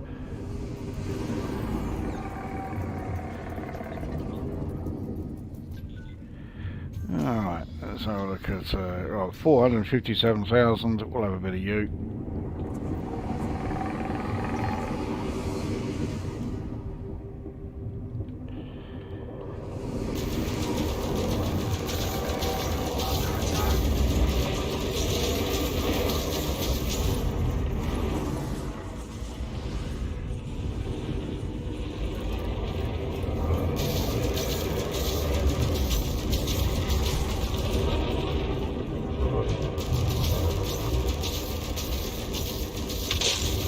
Yeah, that was great flying there.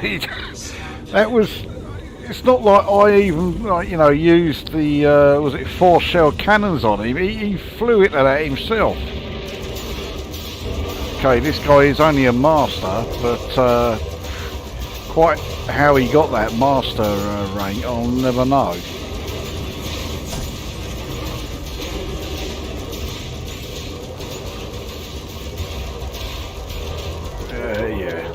To him. I'd love to know who approved Jenny Tolwarts as a name though, dim-witted prick. The thing is, Frontier developments are staggeringly naive. The number of names that they've, like, you know, okayed and put into the game without having the faintest clue what it's, you know, actually saying is ludicrous. With that fire rate, those pulse lasers may as well be beams. That's one of the reasons why I do them like that. If I'm using pulse lasers, the vast majority of the time I will use the rapid fire mod on them. And with the grade 1s and even to a degree the grade 2s, yeah, they fire so quickly they may as well be beams, but they don't have the massive heat output or the weapon power draw that beams have. 3s and 4s are they still fire, you know, like at a decent rate, but not quite as well. In fact, I could even. Caspian X looks more like the USS Reliant. Yeah, I suppose it does to a degree, but I mean, with, you know, it's just going to be non-stop, you know, Star Trek references with the Caspian. Yeah, what I'll do, because I have got a ship with class 4 pulse lasers that have rapid fire. So let's change to that ship. I'll show you what that thing's all about. Now, it's going to be a bit ridiculous me bringing it to a extraction site here, because yeah, it's a Fed Corvette, you know.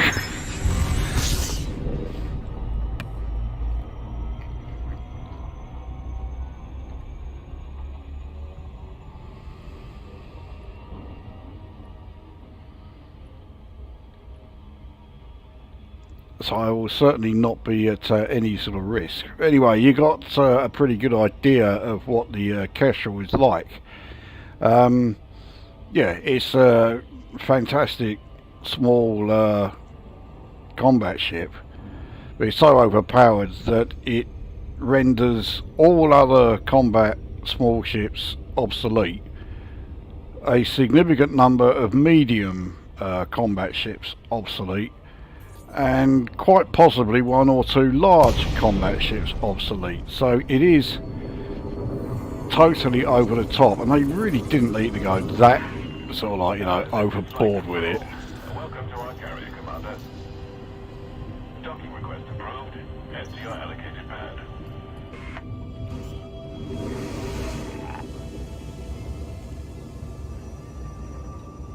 Landing gear deployed.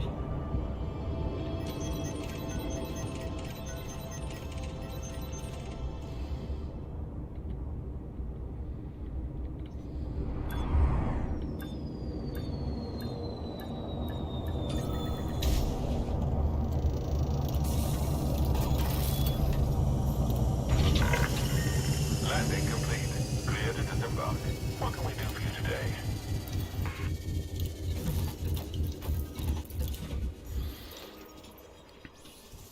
So the Kestrel has gone from barely worth using in Elite 2 to this overpowered fighter. I did actually use it in Hruntia. It was not a good idea. In Hruntia it was useless. But I can't remember exactly why I actually went ahead and used one. But I had been in the Eagle for a while, and I wanted something different. I didn't care what it was, as long as it was, you know, a different ship to the Eagle that you started with. I was in some really crappy backwater system that had absolutely fuck all worth getting, and the only new ship in there was a Kestrel. So I was like, okay, fuck it, yeah, I'll grab one of those. And yeah, utterly useless.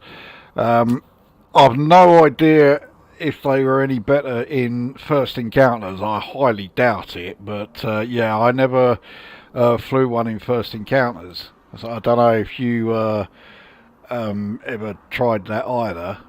I mean, it's not the worst ship in First Encounters, as you certainly do know, but yeah, it's not it's not going to be great, is it?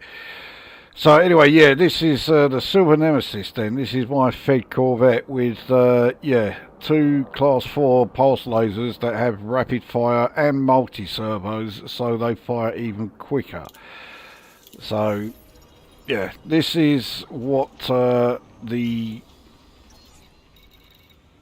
we won't spend too long here, because as I say, this is a bit ridiculous, taking a Fed Corvette into an extraction site. But yeah, you get the idea of the rapid fire mod on these things. Because let's face it, the Class 4 pulse lasers do fire rather slowly. Landing clamps disengaged. Launch confirmed. But they're not bad actually, Class 4 pulse lasers. I know a lot of players rather ignore you know, the big pulse lasers and that, because they just got it in their head that if it's pulse lasers, therefore they must be shit. No, they ain't shit at all. If we just take a look at, yeah, so shield health 3,666 and armor health 3,207. I am not in any danger while I'm in this extraction site. Yeah. See you soon. 4, 3, 2,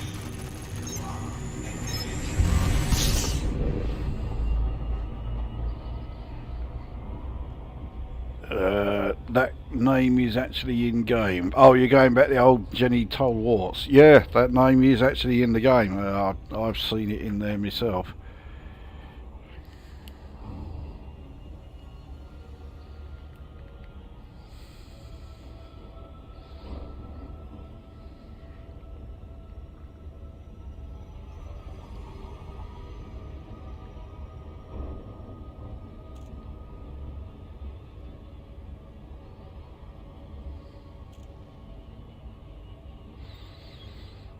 I've seen Jenny Taylor. No, I've not seen that one. I mean, it's not Jenny Taylor, the Aussie singer, who's the daughter of Kevin Bloody Wilson.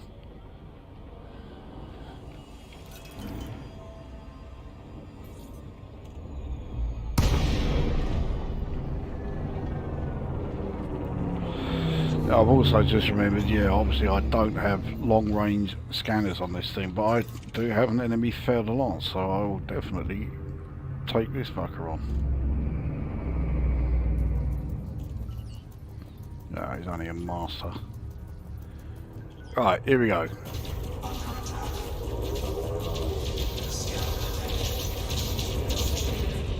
I say, considering these things are class 4, that's firing at a reasonable old rate.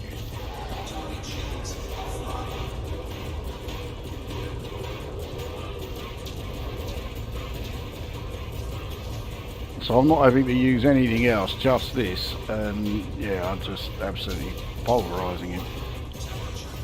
Okay, temperature is not great, and I did take a bit of internal damage, but nevertheless, that weren't too shabby. I've been scanned, I think that... No, that crate did not scan me.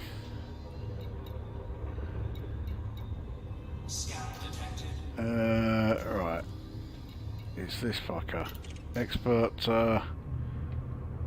Fed assault ship.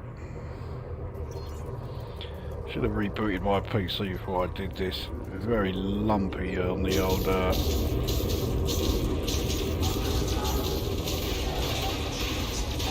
yeah, when I'm moving.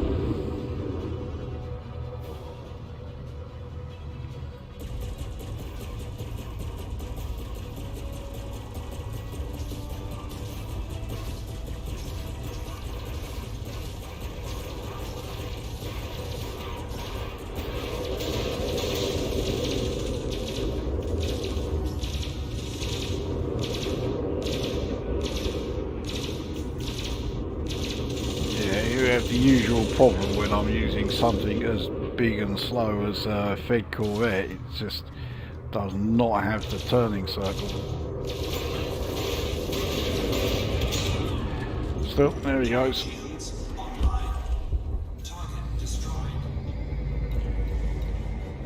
Nothing else here really. Anyway, that was just a quick sort of like demonstration of the Class 4 pulse lasers with the rapid fire mod.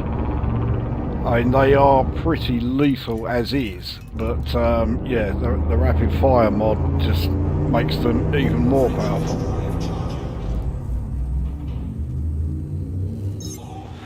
As I say, you really should give pulse lasers more of a try. They are a lot better than a lot of people give them credit for. A lot of people just totally dismiss them, and they're too good to just you know, dismiss like that.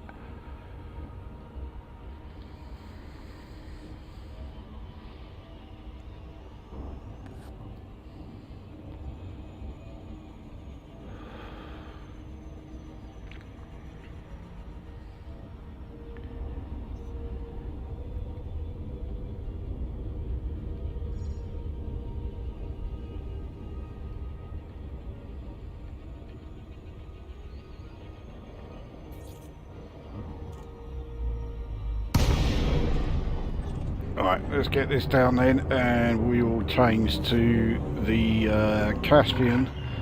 Welcome, Commander. Just so you know, And yeah, we'll see how this does in combat. I've not actually taken it into combat very much because, yeah, because it has to use Class 8 sensors.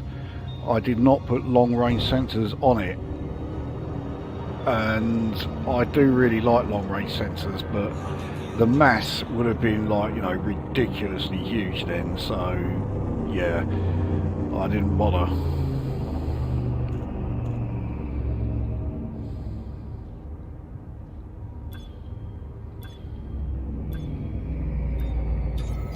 Well overshot this one.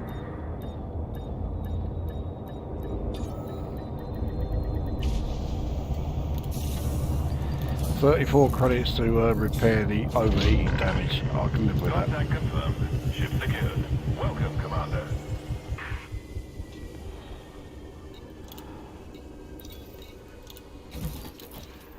Prepare for a massive reduction in manoeuvrability. Yeah, I'll say. I much prefer these sort of speedier and more manoeuvrable ships, using the big bastard things like this. I mean, I know you prefer the large ones, you know, using the old method I used to, you know, using a sledgehammer to crack a nut sort of thing. Which, yeah, it's fine in the right places. I mean, in high intensity conflict zones, yeah, you will want something like this. But the rest of the time, I prefer to have the manoeuvrability. So I would normally, normally use small or mediums, especially in extraction sites. Right, what was I doing next? Oh yeah, going to jump into the old Caspian, wasn't I?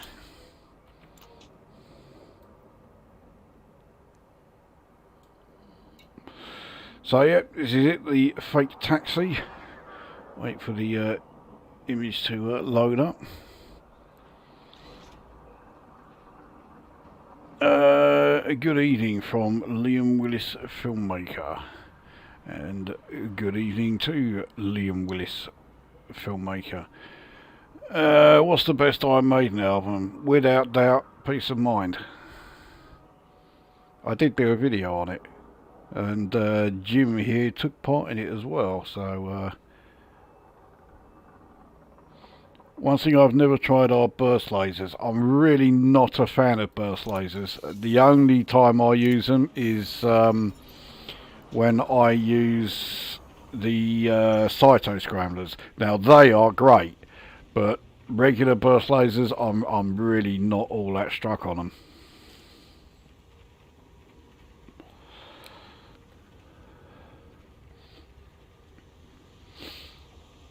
I can also tell you that Jim's favourite Iron Maiden album is a different one, but it is also another absolute metal masterpiece, i.e. it's Number of the Beast. Cyberdemie has arrived. It's probably taken you this long to get over the shock that I'm playing this. I'd go Power Slave myself. Power Slave is definitely in the top 5, but yeah, not number 1 for me.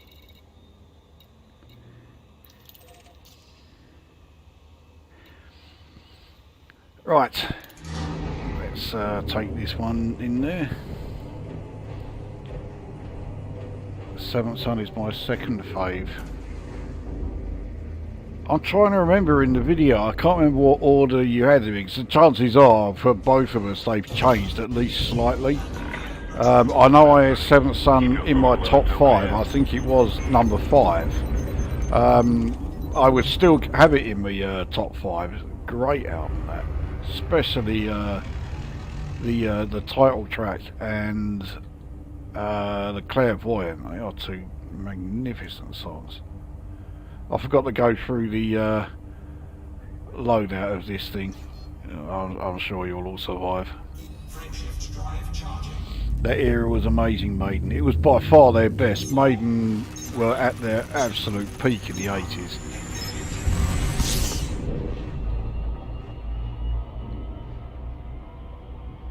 I mean, they could do no wrong. You know, you cannot mention a single Iron Maiden album from the 80s and, you know, it be anything other than fantastic.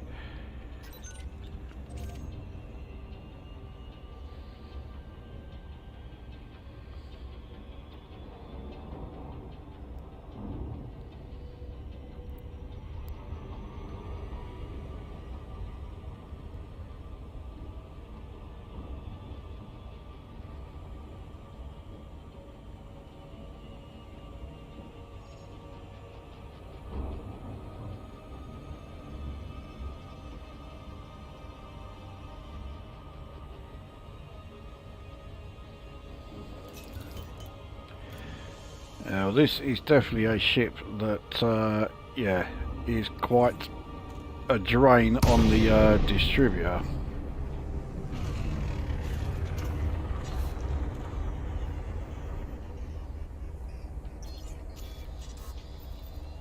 And yeah, you can really see the difference where I don't have the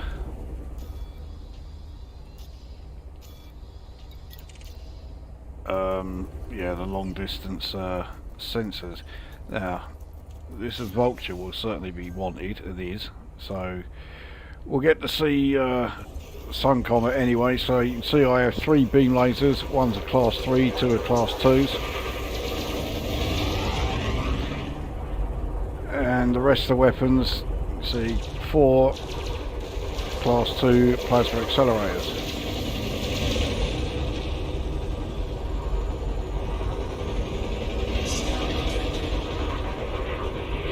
Again, because I'm in a large ship, manoeuvrability is not great.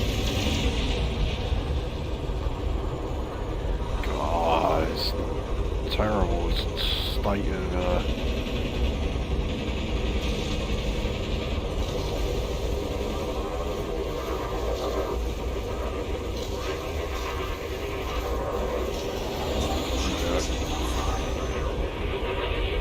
see, it's fine when we're not anywhere near the actual, you know, ring system. If we're just in space, then it's moving fine. But while we are, yeah, actually flying towards, yeah, all of the asteroids and that, it's moving absolutely terribly. Now this one scanned me while we were in that battle, so I'm pretty sure this must be a wanted. Yeah, I mean, it's only an expert, it's not going to be great, but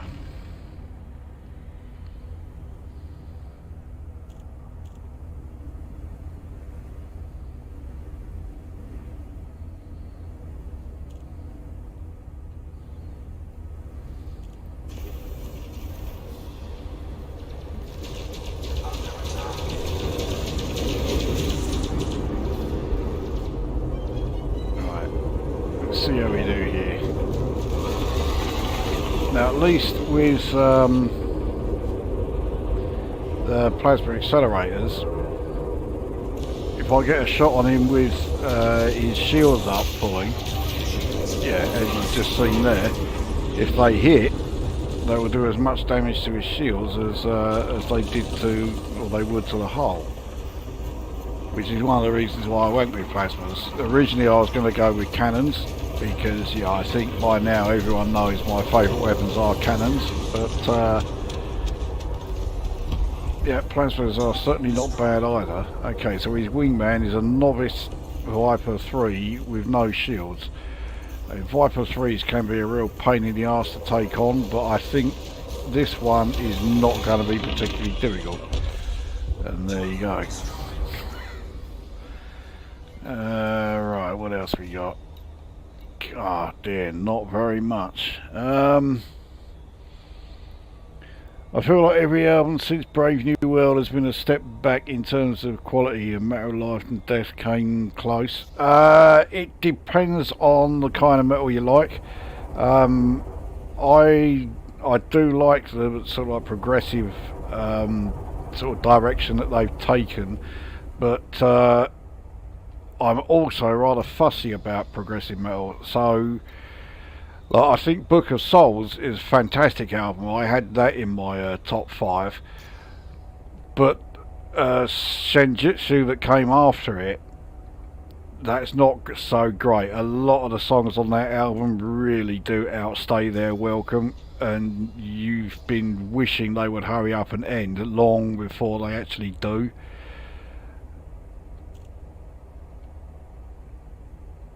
So yeah, it's a bit hit and miss. Yeah, the good stuff is fantastic, but yeah, there's a lot of stuff there that you can kind of give or take. I mean, I wouldn't say any of their albums are sort of like among their worst. I mean, I thought their worst album was No Prayer for the Dying. I thought that was terrible. That was an album written by a band that was desperately running out of ideas. And what was the one that came after it? Fear of the Dark. That wasn't a great one either. I mean, I take no pleasure in going on about Iron Maiden albums as being crap, but yeah, those were not good at all, those two.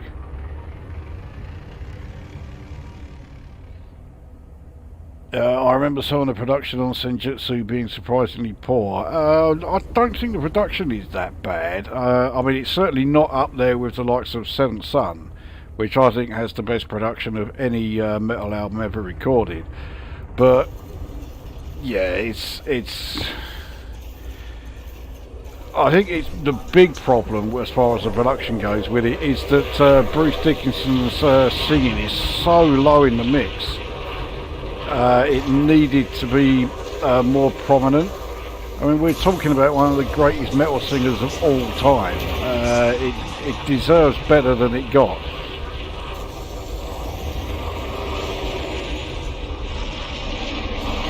This thing is just not moving. He's just like hanging around waiting for me to finish him off almost.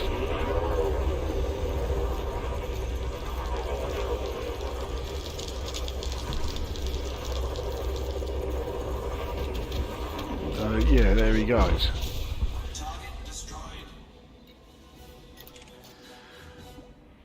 This one I think might have scanned me during that battle.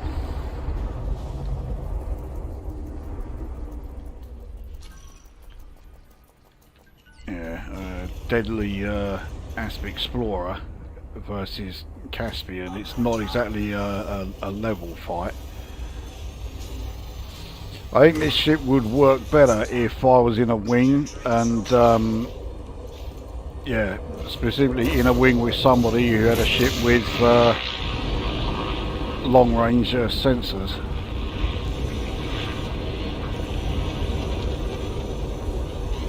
There's a good chance there are some like really decent ships out there, but I can't see them. Well, he certainly felt that. You can also see that when I'm firing the plasmas, I'm really using the the weapon capacity quite a bit.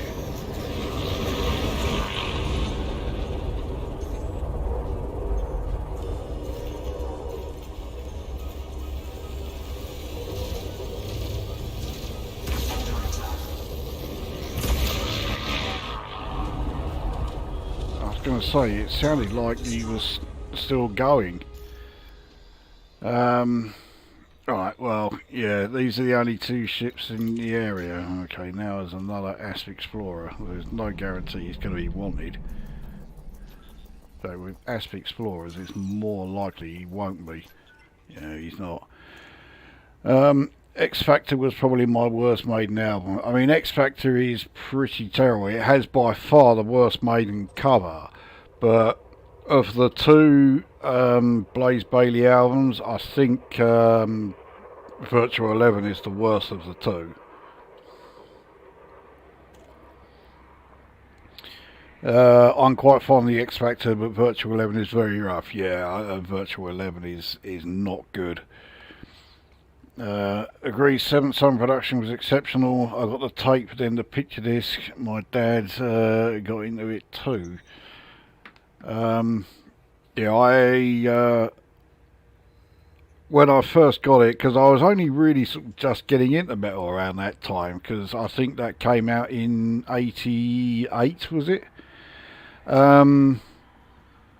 Yeah, I got it on LP. I always bought albums on LP, and yeah, it just sounded absolutely fucking fantastic. And I remember when I got it on CD, because you know that was around the time where everyone was saying, "Oh yeah, everything sounds so much better on CD," and it was like, no, it didn't sound anywhere near as good, and I wish I had stuck to my initial sort of like doubts about CDs and then carried on, you know, buying LPs, because they always sounded a hell of a lot better. Anyway, there's a quick look at the Caspian combat. Say, would be a lot better if I was either in a wing with yeah, someone who has long distance sensors, or better yet, I may have to have a check actually on Etsy and see if it's worth sort of like, you know, taking the plunge and actually putting on long range sensors on this thing. I don't know how much it's going to affect it, because you know, if you're putting a ship together for combat, then its jump range is not that important. So the fact that I will lose probably a fair bit of my jump range is really not that big a deal, and it's not like it's going to be that bad, because the jump range of this thing is 64.93 light years. So you know, let's say it only, you know, it goes down so that I've only got 60 light years. Oh no, how terrible.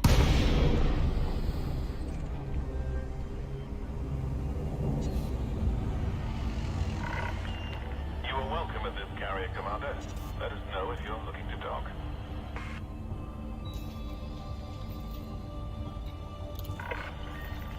Permission granted. We look forward to welcoming you to our carrier.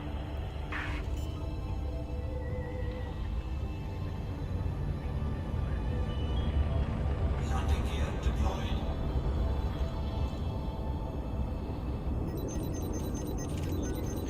Grab a few more merits while I'm here. Frame shift charge detected.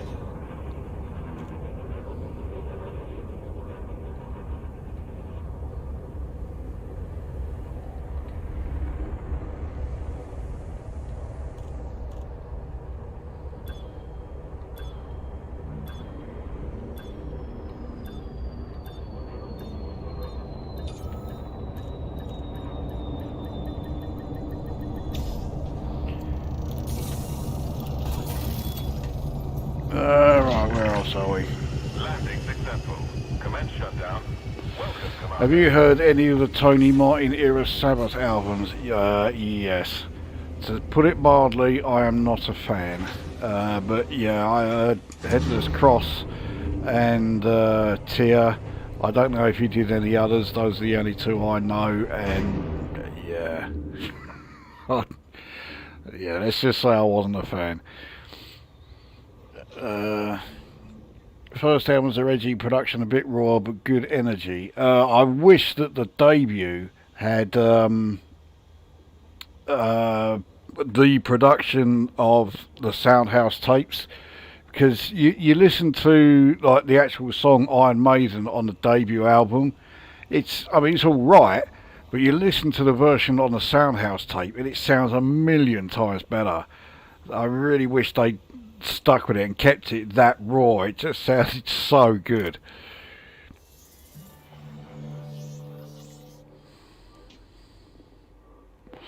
You really need to fix the ATC dialogue. We look forward to welcoming you to our carrier. You own the fucking thing. Yeah, I know. It's been that way from, you know, right from the word go, hasn't it?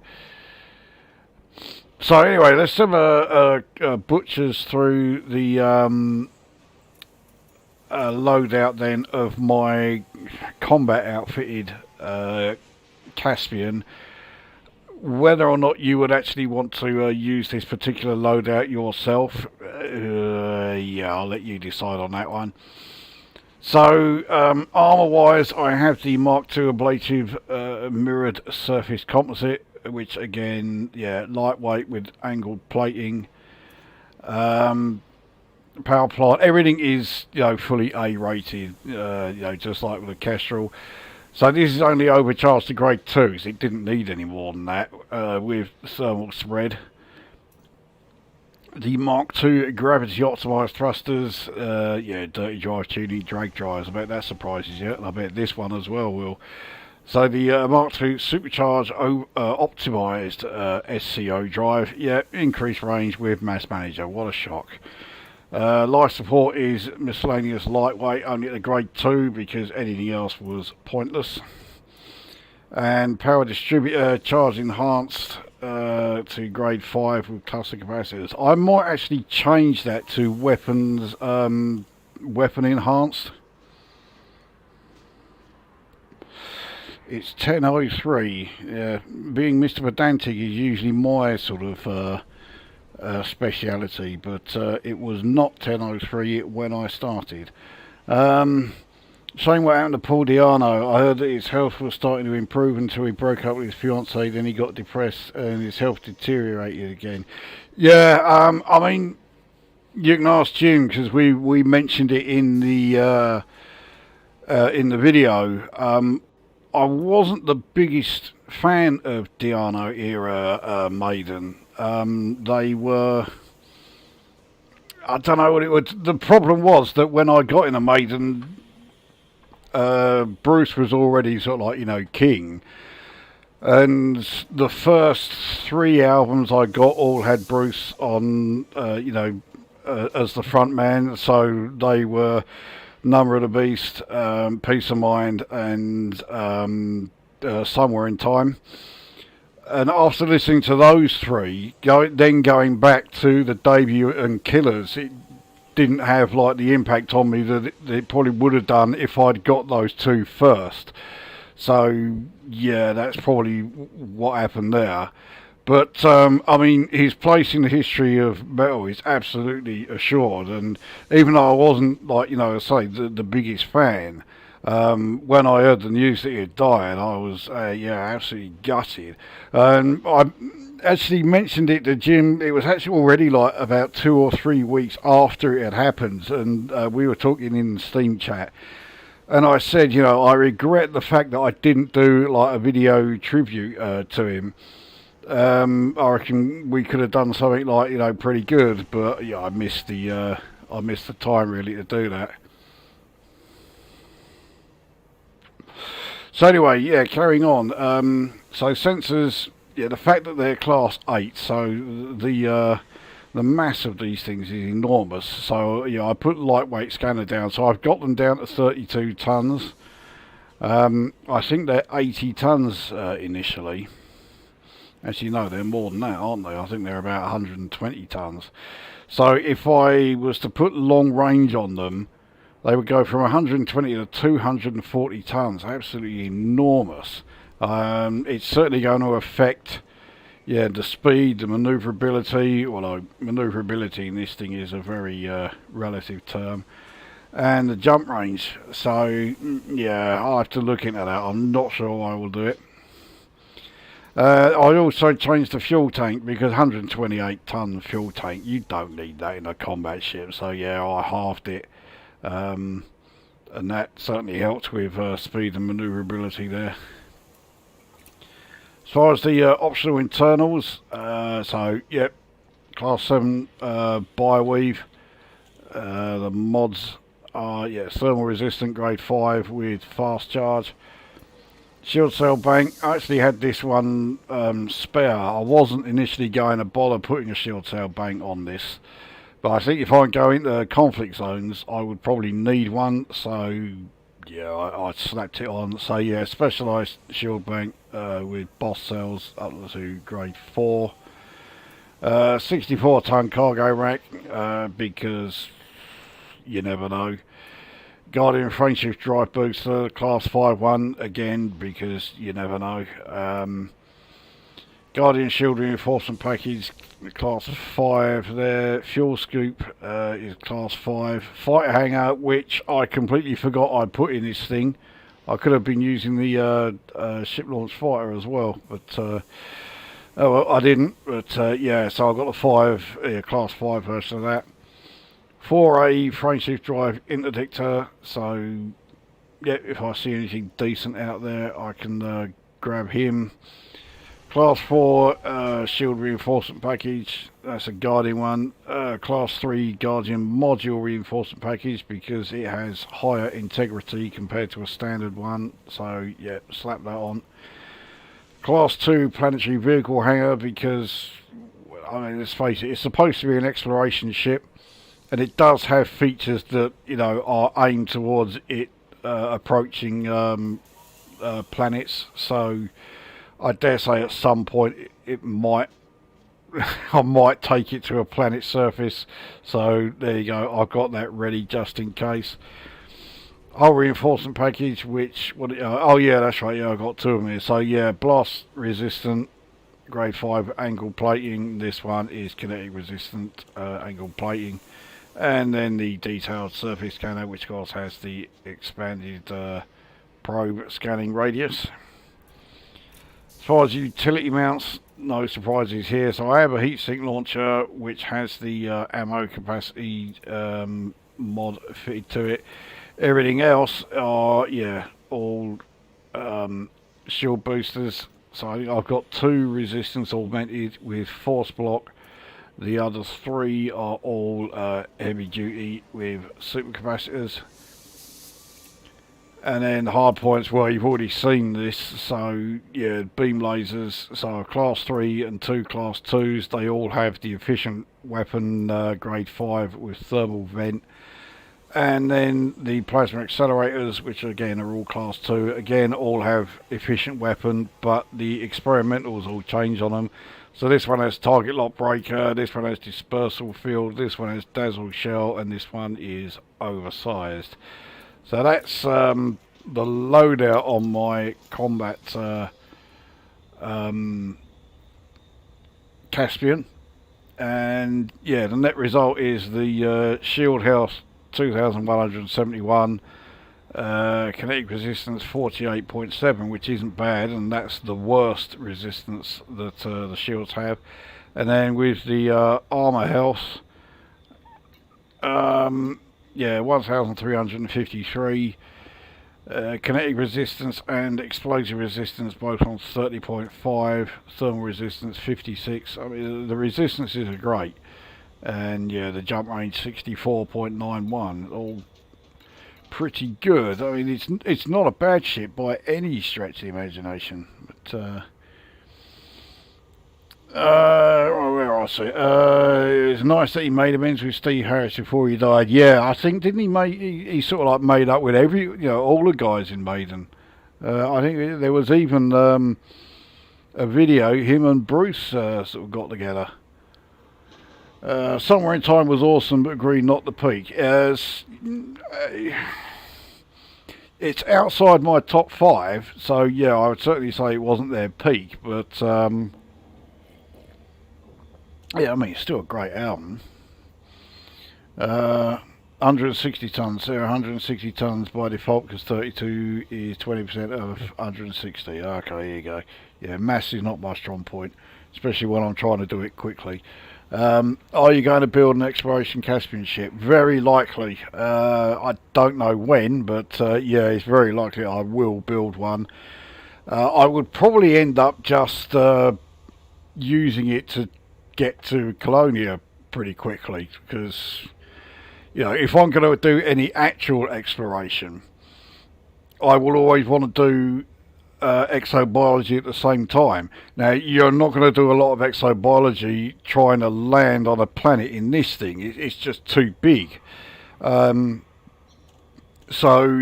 this is, if you're going to do, you know, exploration without doing exobiology, then yeah, this is a great choice.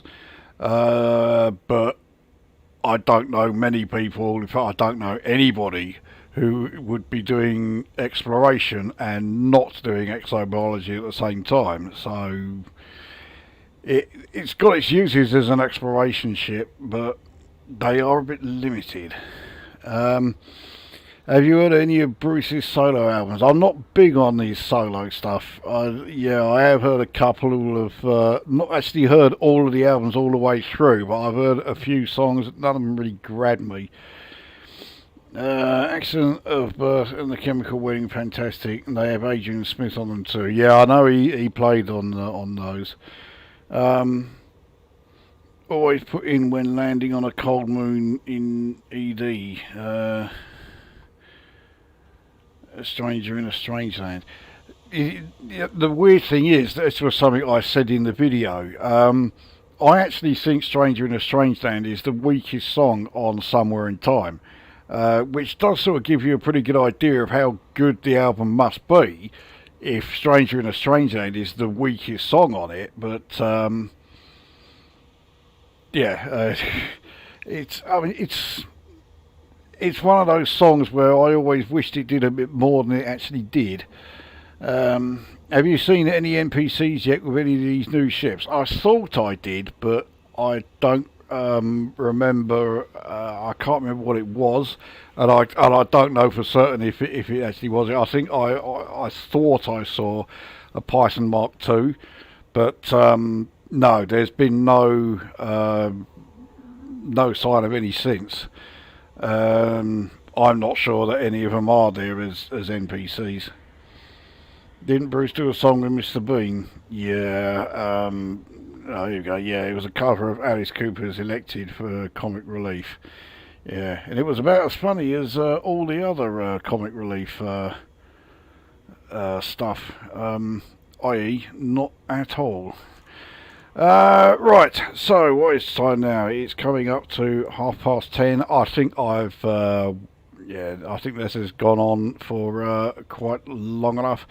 So there we go. So we got a quick look at the Kestrel, which is I think a great small combat ship, completely over the top, completely overpowered, but it's available. Do I think it's worth getting for credits or getting for arcs? Not really. If you like using small ships, you've all probably already got some decent small ships put together. This is not going to be earth-shattering, so yeah, I wouldn't worry about getting it for arcs. If you don't like small ships, then the Kestrel is absolutely not going to change your mind about them. So yeah. And then as far as the Caspian, do I think that's worth getting for arcs? No, not remotely. Not because I think it's a bad ship, but because the only reason I got it is because I am very weak-minded and I couldn't resist picking it up. But it's almost certainly going to be available for credits by the end of this month.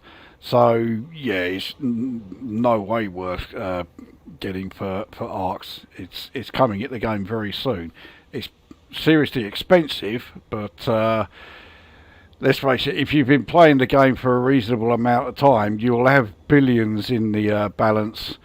So yeah, the fact that the Caspian is expensive is really not going to be much of an issue.